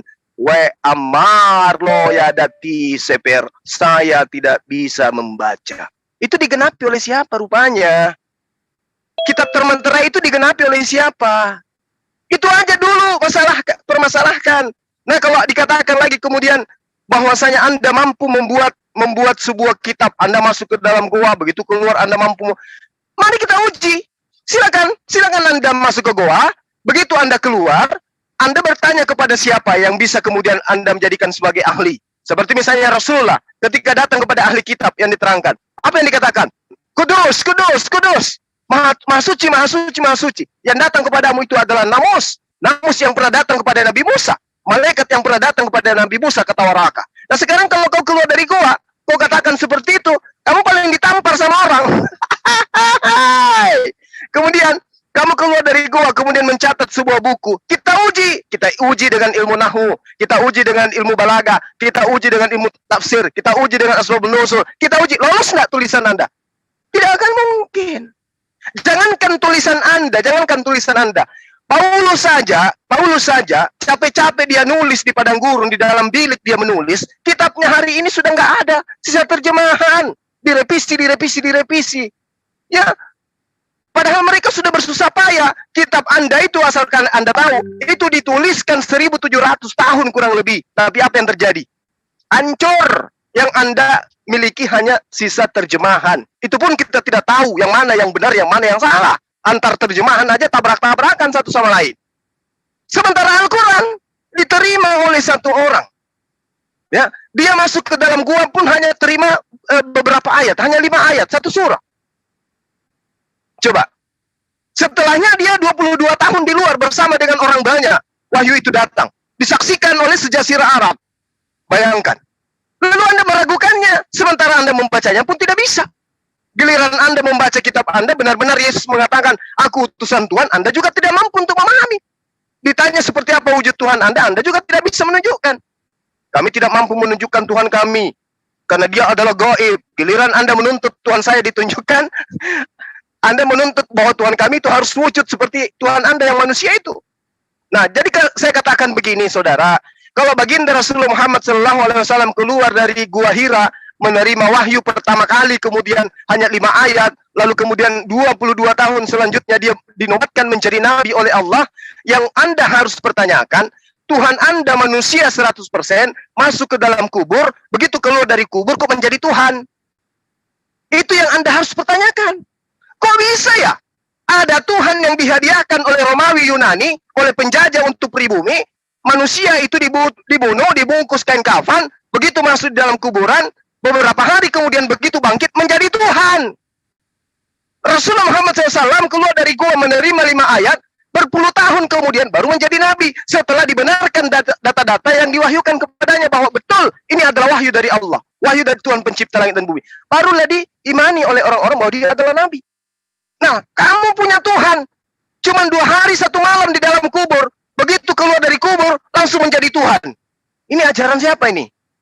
Coba Anda terangkan saya di ujung-ujung dialog kita ini. Kok bisa ada mayat masuk di dalam kuburan, begitu keluar dari kuburan, langsung jadi Tuhan? Silakan. Silakan, Betty.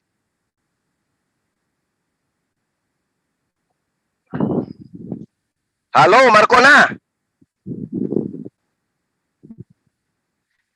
Halo. Bang Meme ini kemana? Bang Meme ini ditunggu-tunggu. Halo, Ya, saya di mute tadi, saya di mute. Ya, Mana ada di mute? Tuh nggak ada di mute. Silahkan. Oke. Bang Juma mengatakan begini, Tuhan Anda itu dianiaya, dikubur, bangkit.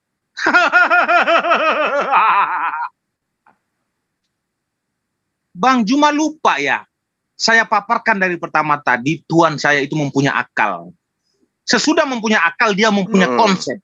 Apa arti konsep? Rancangan. Rancangan ini apa saja? Rancangan ini yang paling pertama adalah rancangan penciptaan. Yang kedua, rancangan keselamatan. Nah, kenapa Tuhan ini harus menjadi manusia, harus dipukul, harus dianiaya, lalu bangkit? Alasan dia menjadi manusia ini adalah konsep keselamatan. Karena Tuhan kami itu mempunyai dua konsep. Konsep penciptaan dan konsep keselamatan. Setelah dia menciptakan manusia, tidak mungkin dia membiarkan manusia itu jatuh dalam dosa. Maka solusinya yang kedua adalah dia menggunakan konsepnya untuk menjadi manusia. Nah, ketika dia menjadi manusia ini, rancangan dia bahwasan dia harus dianiaya. Dan dia harus disalibkan. Dan dia berjanji setelah disalib dia akan dibangkitkan. Nah, ini adalah Tuhan yang benar. Tuhan menunjukkan identitasnya. Tuhan menunjukkan kebenarannya. Tuhan kami mempunyai konsep, mempunyai rancangan, Pak. Rancangan penciptaan dan rancangan keselamatan. Kenapa dia harus menjadi manusia? Karena dia sudah mengutus para nabinya, tetapi pada kenyataannya manusia bebal. Apakah dia akan membiarkan manusia terus jatuh dalam dosa? No. Maka jalan satu-satunya, dia harus menjadi manusia untuk menyelamatkan ciptaannya ini. Alasannya apa dia harus menjadi manusia? Karena begitu besar kasih Allah akan dunia ini, sehingga dia harus mengaruniakan anaknya yang tunggal. Supaya setiap orang yang percaya kepadanya tidak akan binasa, melainkan memperoleh hidup yang kekal. Karena Tuhan saya ini sangat mencintai dunia, maka dia harus menjadi manusia. Dia tidak akan membiarkan dunia ini binasa dengan isi-isinya. No! Maka ketika Tuhan kami disalib, dipukul, lalu dia berjanji akan bangkit, dia tepati semua itu, Pak. Inilah kebenaran. Tuhan yang benar itu adalah Tuhan yang menepati janji-janjinya. Tuhan yang benar adalah Tuhan yang menepati nubuat-nubuatannya. Terbukti, sebelum disalib dia sudah mengatakan bahwasan dia akan disalib. Dan benar-benar terjadi, Pak. Sebelum disalib dia mengatakan bahwasan anak manusia akan bangkit pada hari ketiga. Dia tepati, Pak. Maka ketika Yesus bangkit pada hari ketiga, murid-muridnya menyaksikan itu, maka mereka berjuang keras untuk memberitakan Yesus adalah Tuhan. Maka mereka tidak peduli bahwasan konsekuensinya bahwasan mereka akan disalib. Mereka akan dianiaya oleh bangsa-bangsa lain. Mereka tidak peduli karena mereka sudah melihat kebenaran, bukti-bukti yang dilakukan oleh Yesus. Ini adalah Tuhan yang benar, bukan Tuhan yang karang-karangan, bukan Tuhan yang kosong. Tuhan yang benar adalah Tuhan yang bisa membuktikan apa yang dia bicarakan. Ini baru Tuhan yang benar. Nah, saya kembali kepada ajaran Anda. Saya sudah menegaskan dari tadi Anda harus jawab ini. Saya tidak mengkritisi original teks. Yang saya kritis itu adalah sejarahnya. Kitab Anda itu tidak jatuh ke debuk dari surga. Lalu disaksikan semua orang. Lalu orang mengatakan, oh ya Tuhan telah menjatuhkan kitab. No! Kitab Anda itu dicatat oleh sahabat-sahabat Muhammad. Bersumber dari Muhammad. Muhammad masuk ke dalam Gua Hira. Sumbernya ini belum diketahui. Hanya mengklaim bahwasan Muhammad bertemu dengan Jibril. Ini kan klaim, Pak. Saya sudah katakan tadi. Kalau klaim itu semua orang bisa. Tetapi klaim itu harus dibarengi dengan perbuatan yang benar. Klaim ini harus dibarengi dengan saksi-saksi. Kalau hanya kosong, saya katakan saya juga bisa menjadi seorang nabi untuk saat ini. Saya masuk ke dalam gua, sudah saya katakan tadi. Saya bawa pena, satu kertas, saya catat Tuhan saya adalah Juma. Saya wartakan kepada semua orang. Lalu orang akan bertanya, mana Tuhan kita itu? Udah, Tuhan kita namanya Juma, dia pencipta alam semesta. Saya sudah bertemu dengan utusan dia di dalam Gua Hira. Percuma, Pak. Itu bicara kosong, Pak. Tanpa bukti. Hajar, lanjutkan. Oke, saya sudah panjang lebar menjelaskan kepada saudara. Dan itu tidak ada paksaan untuk Anda pahami. Ya, karena Anda memang ajaran pagan. Anda ajaran penyembahan terhadap makhluk. Dan Anda tidak akan mungkin bisa menemukan di dalam konsep Islam Tuhan kami makhluk. Sehingga Anda mengatakan kosong. Tuhan Anda memang tidak kosong. Dalam perspektif Tuhan Anda manusia. Tuhan Anda katakan dibunuh, ditampar, diseret. Ya itu kebanggaan bagi Anda. Tapi itu aib bagi kami. Nggak mungkin Tuhan kami itu seperti itu adanya. Nah sekarang, saya mengatakan kepada saudara. Konsep keselamatan di dalam iman kami itu sudah jelas. Al-Quran menjelaskan begini. Bismillahirrahmanirrahim. Wa qulil haqqu min rabbikum. Kebenaran itu sudah ada, aturan main Tuhan itu sudah ada, diberikan kepada kami manusia. Faman syaa falyu'min wa man syaa falyakfur. Barang siapa yang beriman, silakan beriman. Barang siapa yang mau kafir, silakan kafir. Inna a'tadna lizalimina nara. Orang-orang zalim itu disiapkan neraka untuk mereka. Itu konsep. Jadi Tuhan sudah memberikan koridor. Kalau mau ke kanan silakan ke kanan, yang mau ke kiri silakan ke kiri. Aturan mainnya sudah ada. Jangan kau lakukan ini. Kalau kau lakukan ini sebab akibatnya. Ini kau lakukan. Kalau kau lakukan ini manfaatnya. Sudah jelas aturannya. Makanya ada Al-Quran dan hadits. Itu petunjuk Tuhan kami. Itu koridornya jelas. Maka siapa yang beriman silakan beriman. Siapa yang mau kafir silakan kafir. La ikraha fiddin. Kami hanya menyembah kepada satu Tuhan. Tidak kemudian kami menyembah kepada makhluk-makhluk Tuhan seperti kalian. Nah sekarang pertanyaan saya kepada saudara, ya, karena dari tadi Anda hanya bertanya terus. Saya ingin tahu dari Anda, Tuhan Anda itu yang mana sih yang sebenarnya? Yang tadi yang berbentuk roh atau yang berbentuk manusia? Silakan. Pertanyaan yang sangat bagus, mengulur-mengulur waktu. Trik yang sangat luar biasa ya. Iya. Saya mengatakan sambil mau kopi. Oke. Tuhan saya adalah roh. Jadi Tuhan Yesus saya, gimana? Ya sabar dong. sabar. Katanya roh. Yesus bukan roh, Yesus manusia. Ya sabar. Tuhan saya hakikatnya adalah roh. Dan Tuhan saya tidak bisa dijangkau oleh makhluk. Nah, kalau Tuhan saya ini tidak bisa dijangkau oleh makhluk, lalu bagaimana caranya dia berbicara langsung dengan ciptaannya? Sedangkan ciptaannya ini tidak bisa menjangkau dia. Solusinya itu dia harus menggunakan firman-Nya ini, berbentuk api ataupun awan, supaya turun ke bumi untuk berbicara dengan nabi-nabinya. Ini yang disebut solusi alternatif. Tuhan kami itu berbeda jauh dengan Tuhan Anda, Pak. Tuhan kami mempunyai solusi, mempunyai akal. Anda tadi mengatakan Tuhan Anda itu tidak mempunyai akal, tidak mempunyai solusi, tidak mempunyai rancangan. Tiba-tiba barusan tadi Anda mengatakan Tuhan Anda mempunyai rancangan. Yang mana yang benar ini? Lalu saya jelaskan identitas Yesus. Yesus ini siapa? Saya sudah katakan Yesus adalah firman Allah menjadi manusia untuk membuktikan kebenaran. Inilah Yesus. Dia harus menjadi manusia untuk membuktikan kebenaran kepada umat manusia bahwasan dia adalah Tuhan yang benar. Dan dia bisa memegang kata-katanya. Dan dia bisa membuktikan ketika dia bernubuat kepada sahabat-sahabatnya ataupun murid-muridnya bahwasan dia akan bangkit pada hari ketiga dan dia tepati itu. Ini adalah Tuhan yang benar, Pak. Yesus adalah firman Allah yang menjadi manusia yang untuk membuktikan kepada ciptaannya bahwasan dia adalah Tuhan yang benar. Ini jawaban saya, Pak. Silakan. Kalau bisa hancurkan aja Zoom ini. Tuhan Anda itu roh atau manusia? Ini yang Anda tidak jawab. Kalau Tuhan Anda itu tadinya roh kemudian menjadi manusia, berarti yang roh tadi itu kemana? Udah hilang, udah menjadi manusia. Kasih tegas dong. Kalau Tuhan kami kan laisa kamitslihi syai'. Jadi kami tidak bisa menunjukkan wujud yang karena tidak bisa kami gambarkan. Karena tidak ada yang sama seperti penggambaran dirinya. Laisa kamitslihi syai'. Nah sekarang Anda dengan bangganya mengatakan Tuhan kami adalah roh. Kalau Tuhan Anda adalah roh hakikatnya, lalu yang manusia ini siapa? Penjelmaan gitu. Penjelmaan Tuhan Anda. Nah, ketika Tuhan Anda menjelma, berarti yang roh ini sudah nggak ada, karena dia sudah berinkarnasi menjadi roh, menjadi manusia. Laksana beras ketika sudah menjadi nasi, dia bukan beras lagi, tapi dia sudah menjadi nasi, beda lagi. Nasi dan beras itu beda, tapi hakikatnya tadinya sama. Coba Anda terangkan kepada saya, yang tadinya roh menjadi manusia, atau ada roh, ada manusia. Kalau ada roh, ada manusia, berarti Tuhan Anda ada berapa? Jawab. Kikuk. Oke, saya akan jawab ya. Tuhan saya adalah roh. Tetapi sang roh ini mempunyai firman. Paham ya? Tuhan saya adalah hakikatnya roh, tetapi roh ini mempunyai firman.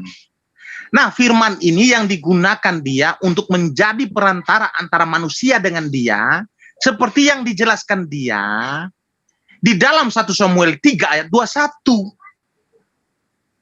Bahwasan Tuhan itu kalau mau berbicara dengan nabi-nabinya itu, dia menggunakan perantara firman-Nya. Nah, firman-Nya ini dijadikan sebagai perantara antara dia dengan nabi-nabinya. Nah, Sang Firman ini siapa? Sang Firman ini adalah Yesus, Pak. Pada zaman Nabi, Sang Firman ini mengambil media awan ataupun api. Tetapi pada zaman Yesus tidak lagi. Sang Firman jadi manusia. Supaya apa menjadi manusia? Supaya komunikasi dengan ciptaannya ini secara intens. Karena pada zaman nabi-nabi sebelumnya itu, Tuhan hanya berkomunikasi khusus kepada nabi-nabinya saja. Tetapi tidak untuk zaman Yesus. Zaman Yesus tidak lagi. Tuhan harus menggunakan manusia untuk berbicara secara intens. Artinya berbicara secara universal, secara global, secara bulat. Tidak lagi dikhususkan. Nah, ini Tuhan yang benar. Tuhan yang bisa menunjukkan keberadaannya. Amin, haleluya. Tuhan Yesus harus memberkati Anda supaya Anda bertobat karena Anda telah salah jalan. Anda telah memilih Tuhan-Tuhan lain. Anda tidak pernah menyembah kepada Tuhan para nabi, dan Anda tidak pernah menyembah kepada Tuhan Israel dan Tuhan orang Kristen. Anda menyembah Tuhan di luar daripada Tuhan para nabi. Hajar. Iya, jadi Anda masih bingung dalam hal ini. Kalau Anda mengatakan Tuhan Anda adalah roh, yang roh ini memiliki firman. Jadi ada Tuhan roh memiliki firman. Yang menginkarnasi menjadi manusia itu adalah firman. Berarti firman dan roh ini beda atau tidak? Firman dan roh ini beda atau tidak? Kalau roh dan adalah firman itu beda, sekali lagi Tuhan Anda ada berapa? Jawab. Kok jadi dia yang bertanya terus ya? Ya. Nanti saya jawab, saya akan langsung bertanya ya. Memang trik yang dialihkan oleh Bang Juma luar biasa ya. Iya. Pintar. Enggak, masalahnya Anda masih bingung. Tuhan Anda itu wujudnya roh, firman, atau apa gitu. Waktu saya, Bang. Waktu saya, jangan dipotong waktu saya. Oke, Mama. Oke. Tuhan saya itu adalah Esa, tetapi mempunyai 3 pribadi. 3 pribadi ini yang disebut kontribusi. Ya. Tuhan saya Esa, yaitu Bapa. Lalu yang kedua, firmannya. Firmannya itu disebut Allah Putra. Artinya disebut pribadi yang kedua. Pribadi ketiga adalah Allah, itu hakikatnya adalah roh. Sang Firman yang disebut dengan Yesus ataupun Allah Roh Kudus ini mempunyai kontribusi yang berbeda-beda. Dan Bapa itu sendiri ataupun roh Allah itu sendiri mempunyai kontribusi yang berbeda. Kontribusi Bapa adalah pemilik kehendak. Kontribusi Sang Firman yang jadi manusia ini adalah melakukan karya.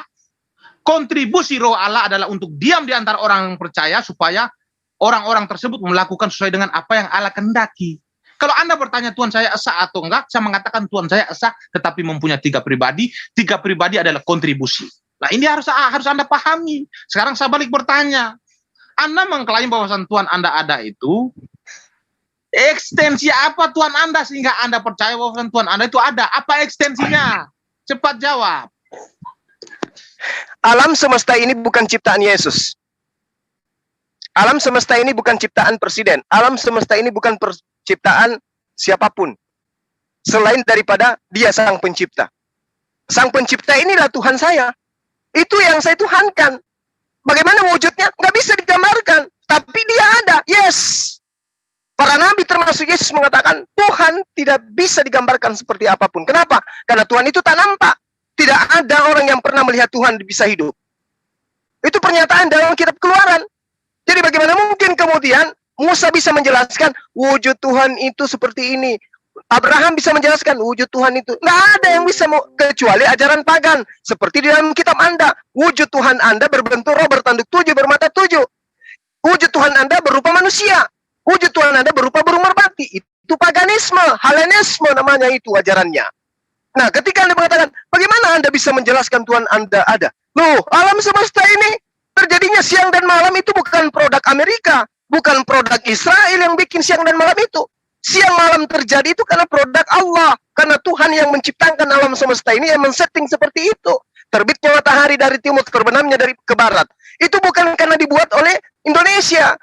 Bukan orang Malaysia yang bikin, bukan orang Cina yang bikin matahari seperti itu modelnya, bukan. Tapi dialah esensi pencipta langit dan bumi itu. Itulah yang kami sembah. Bisa kamu tunjukkan wujudnya, Zuma? Tidak bisa.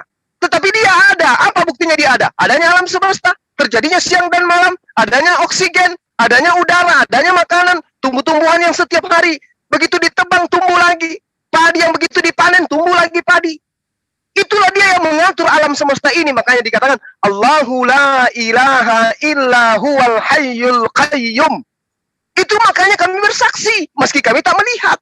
Aku bersaksi tidak ada Tuhan selain Allah, pencipta langit dan bumi. Kalau kami sudah bersaksi demikian, maka kami tidak akan menggantikannya dengan makhluk-makhluk seperti yang kalian lakukan.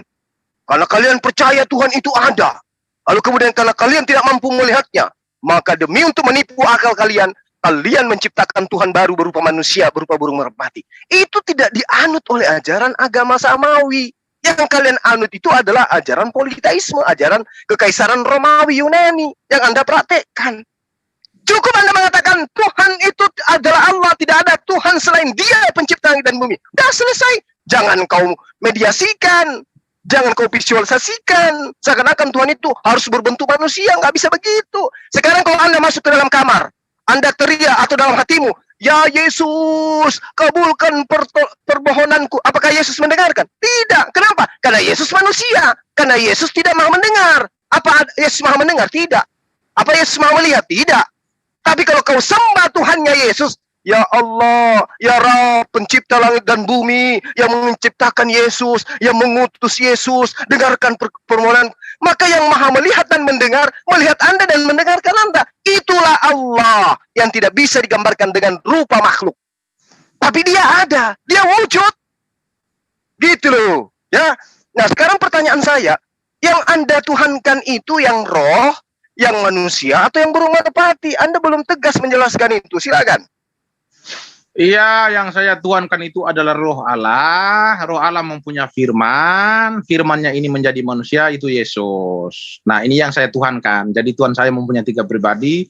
Kalau berkaitan dengan Roh Kudus, kalau berkaitan dengan burung merpati, saya katakan itu adalah inkarnasi. Nah, jadi saya mengimani Tuhan saya esa, tetapi mempunyai 3 pribadi. Nah, saya langsung bertanya.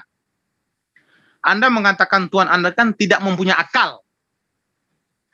Apakah yang tidak punya akal ini bisa menciptakan? Silakan. Loh, kan dalilnya sudah jelas. Yang punya akal aja, manusia yang punya akal aja nggak bisa menciptakan. Apa ada manusia yang mampu menciptakan ayam? Apa ada manusia yang mampu menciptakan pasir 1 butir pun? Ada? Nggak ada. Padahal mereka punya akal. Makanya Tuhan itu tidak berakal. Tuhan itu tidak berakal. Yang berakal itu adalah makhluk. Loh, jadi bagaimana Tuhan itu bisa berpikir? Loh, Tuhan ini maha mengetahui. Bukan maha berakal Tuhan itu. Dia maha mengetahui. Inna rabbaka huwa halaqul alim. Yang berakal itu adalah manusia. Yang tidak berakal itu namanya manusia gila. Orang gila. Orang sedeng yang tidak berakal. Yang berakal manusia waras. Tapi yang maha mengetahui itulah Allah. Karena Allah maha mengetahui, kemudian dia menciptakan makhluk, supaya makhluknya itu juga mengetahui, maka Allah memberikan akal kepadanya, supaya manusia itu bisa berkarya. Tetapi yang namanya Allah, dia maha mengetahui, ilmunya meliputi segala sesuatu langit dan bumi. Jangan kau gambarkan Tuhan kami dengan makhluk, kalau makhluk harus berakal. Nah Tuhan Anda berakal, tapi meskipun Tuhan Anda berakal, ternyata dia tidak tahu kapan hari kiamat. Silakan. Ya, saya bertanya sekali lagi. Apakah Tuhan yang tidak mempunyai akal, apakah bisa berkonsep? Silakan.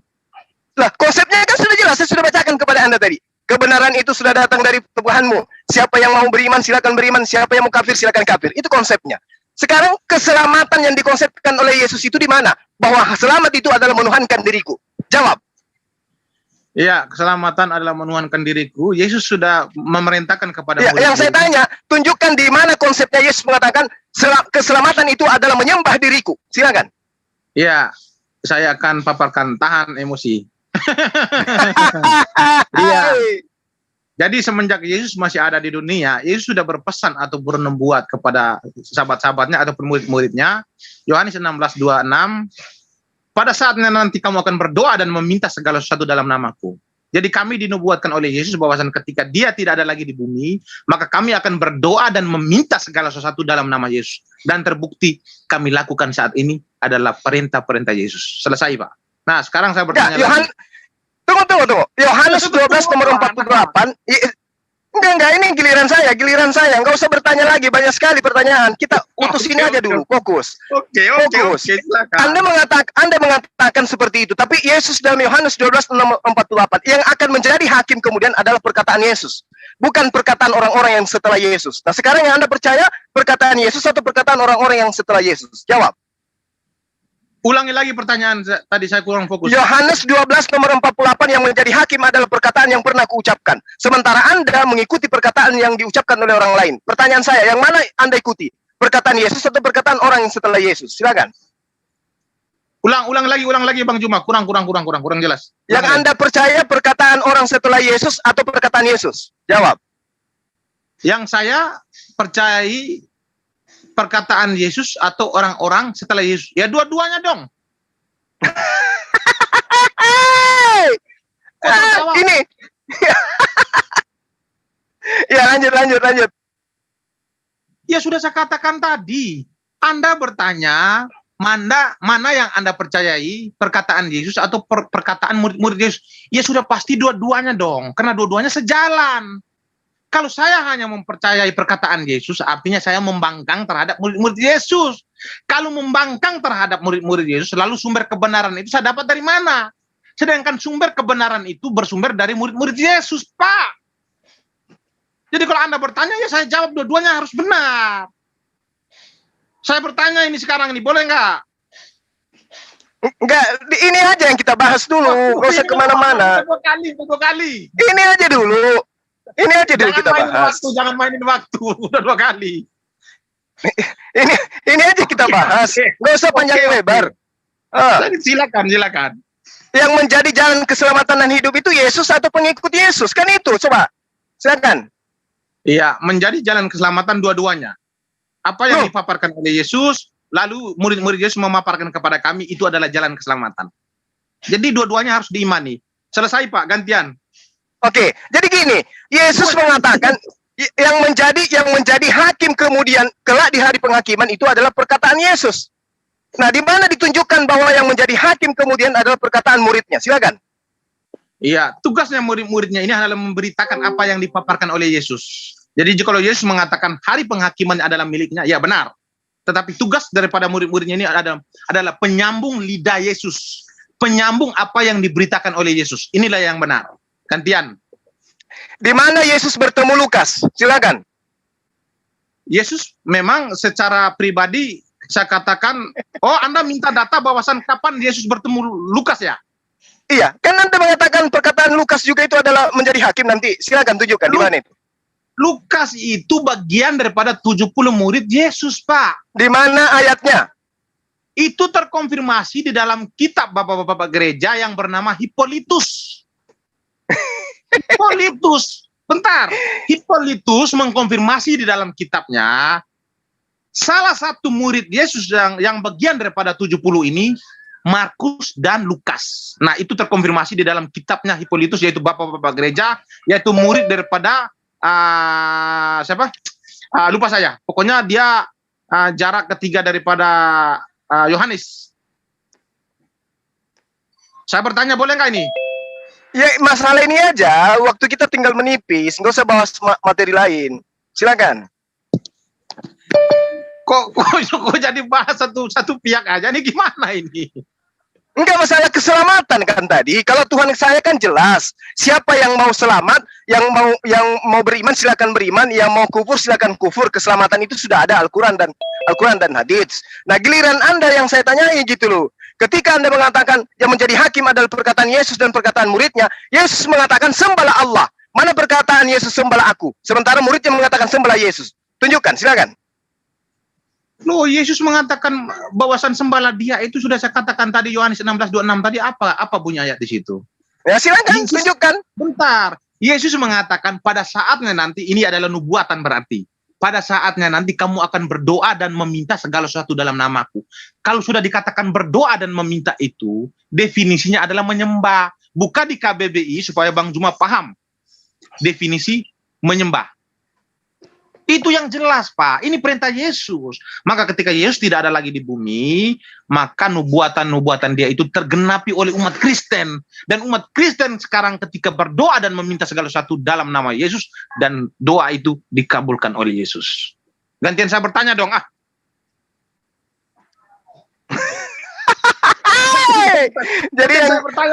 Jadi yang menjadi Yesus mengatakan di dalam Yohanes 12 nomor 48, tidak ada yang bisa menjadi hakim. Yang menjadi hakim untuk murid-murid Yesus untuk memisahkan antara domba dengan kambing itu adalah perkataan-perkataan Yesus ketika dia datang kepada Bani Israel. Tunjukkan perkataan Yesus bahwa orang-orang harus menyembah dirinya. Silakan.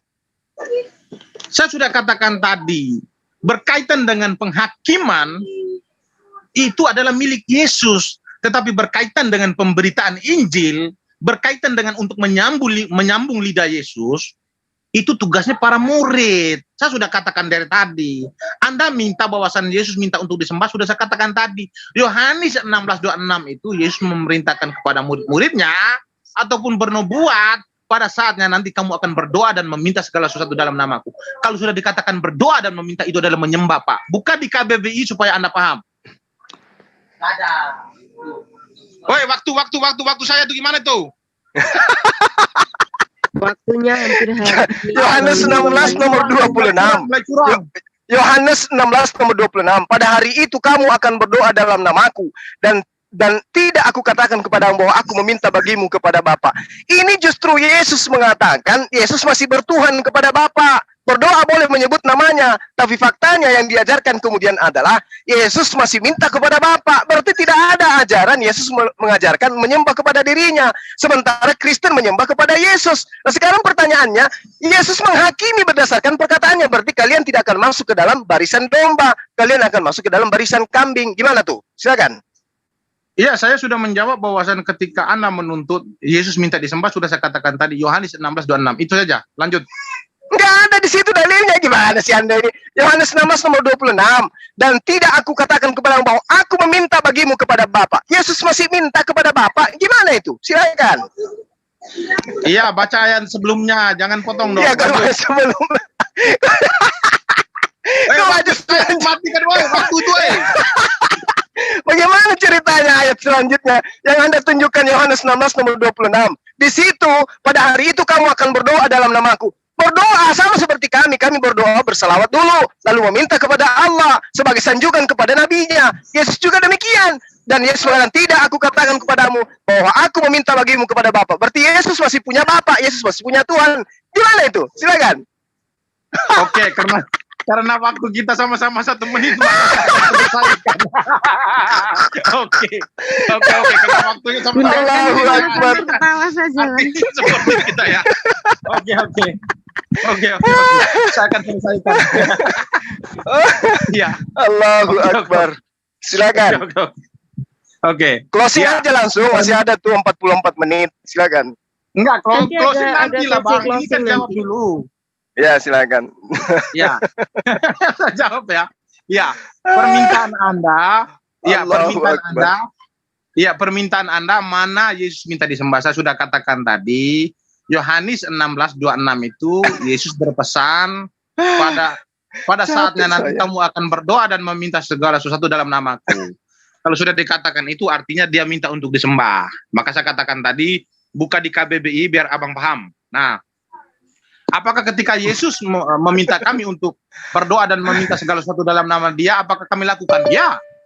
Terbukti orang Kristen sekarang ketika berdoa, Yesus adalah Tuhan.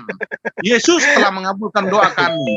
Yesus adalah Tuhan yang benar. Yesus adalah juru selamat. Nah, ini yang kami lakukan. Waktu. Aduh, sampai juga ke ajalnya beliau ini. Innalillahi wa inna ilaihi raji'un. Aduh, inilah bentuk daripada kehidupan kita dalam keseharian kita, bahwa kita itu dikejar oleh ajal. Ajal kita itu selalu mengejar kita. Setiap detik itu ajal kita itu berkurang, umur kita berkurang, dan kita semakin mendekati ajal. Ini cerminannya. Jadi sebelum ajal itu datang, yuk mari kita menyembah kepada Tuhannya Yesus. Karena Tuhannya Yesus itu satu-satunya Tuhan. Yesus itu cuma utusan Tuhan. Bahkan tadi saya mengatakan kepada saudara saya, Meme Bos, Yohanes 12 nomor 48 dikatakan, barang siapa menolak aku dan tidak menerima perkataanku, ia sudah jadi hakimnya, yaitu firman yang kukatakan. Itulah yang akan menjadi hakim pada hari di akhir zaman. Jadi yang menjadi hakim itu bukan menyembah atau tidak menyembah, tetapi yang menjadi hakim adalah mentaati perintah Yesus untuk menyembah hanya kepada Allah. Kalau Yohanes 16 nomor 26, terjemahan lamanya jelas, pada hari itulah kamu akan minta dengan namaku, dan tiada aku berkata kepadamu bahwa aku ini akan memintakan kamu kepada Bapa. Jadi orang itu dikabulkan permintaannya oleh Bapa. Yesus hanya perantara. Kisah Para Rasul 2 nomor 22. Waktu habis. Alhamdulillah. Allahu Akbar. Oke, ini masih ada closing statement masing-masing 5 menit. Oke, silakan Bang Mimi yang selalu 5 menit terlalu lama kayaknya mungkin. 3 menit ya. Ya 3 menit. Bang Juma dulu, tadi kan opening kan saya tadi. Ya, boleh. Bang. Ya, boleh, enggak apa-apa, enggak masalah. Oke, silakan Bang Zuma. Ya, jadi begini, ya adikku Meme Bos yang ganteng, cakep, dan juga sedikit cantik. Begini, Al-Quran membimbing kami umat Islam untuk mengetahui bahwa Tuhan itu adalah Allah. Huwallahul khaliqu bari'ul musawwiru lahul asma'ul husna. Yusabbihu lahu ma fis samawati wal ard wa huwal azizul hakim.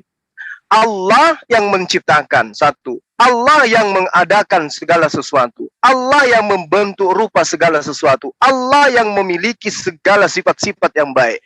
Bertasbih kepadanya apa yang ada di langit dan apa yang ada di bumi. Dan dialah yang maha perkasa lagi maha bijaksana. Jadi seluruh nabi termasuk Yesus itu bertasbih. Menyebut, kalau dalam bahasa kita, semua nabi termasuk Yesus itu menyebut dalam nama Allah. Makanya dia mengatakan, ya Bapa, ya Tuhanku, ya Allahku. Itu yang dikatakan. Al-Quran menerangkan seperti itu. Jadi banyak dalil di dalam Al-Quran yang berisi penegasan bahwa segala hal yang ada di alam semesta ini itu merupakan hasil ciptaannya, termasuk Yesus. Yesus itu adalah ciptaan Allah. Dia adalah manusia. Karena dia manusia, maka dia ciptaan. Kalau Anda mengatakan dia adalah Tuhan, dia adalah firman yang menjelma mencari manusia, kawan, saya katakan kepada saudara, alam semesta ini juga pada mulanya adalah firman. Semua yang ada di atas muka bumi ini itu awalnya adalah firman. Yesaya 55 nomor 11. Demikianlah firmanku yang keluar dari mulutku, ia tidak akan kembali kepadaku dengan sia-sia, tetapi ia akan melaksanakan apa yang kukehendaki dan akan berhasil dalam apa yang kusuruhkan kepadanya. Ketika Tuhan memerintahkan, menyuruh Gabriel datang kepada Maria untuk menyampaikan bahwa engkau akan hamil dia dan melahirkan seorang manusia bernama Yesus, melahirkan dia. Jadi dia itu adalah ciptaan. Mazmur 33 nomor 9. Sebab dia berfirman, maka semuanya jadi. Dia memberi perintah, maka semuanya ada. Allah memerintahkan Gabriel, sampaikan kepada Maria, aku mau dia hamil. Aku mau dia melahirkan seorang manusia bernama Yesus. Terjadi. Itulah yang saya katakan, Yesus itu ciptaan. Segala sesuatu yang ada di atas muka bumi itu adalah ciptaan Allah. Makanya Allah menerangkan seperti itu. Dikatakan dalam Al-Quran, Allahu khaliqu kulli syai'. Allah menciptakan segala sesuatu, termasuk yang kau tuhankan, Yesus. Makanya ketika Yesus Anda tanya, wahai Yesus, apakah engkau itu pencipta atau ciptaan? Yesus menjawab, aku datang bukan atas kehendakku sendiri. Berarti ada yang menghendaki Yesus datang. Agar Yesus datang, maka Tuhan menciptakan dia, supaya Yesus itu datang. Makanya dikatakan, aku datang bukan atas kehendakku. Aku datang atas kehendak dia yang telah mengutus aku. Berarti sebelum dia diutus, yang maha menghendak ini menciptakan dulu, setelah menciptakan, baru diutus. Karena dia maha berkehendak. Yesus hanya pesuruh. Yesus itu hanya utusan Allah yang kalian sembah. Bertaubatlah. Waktu habis. Oke, silakan Bang Mimi. 3 menit untuk Bang Mimi. Iya, giliran saya ya. Iya, silakan. Udah sih. Iya. Giliran mau. Oke, silakan. Semangat, hancurkan. Iya, jadi Yesus dikatakan oleh Bang Juma itu adalah ciptaan. Saya katakan di dalam Alkitab tidak ada yang menjelaskan bahwasan Yesus itu adalah ciptaan.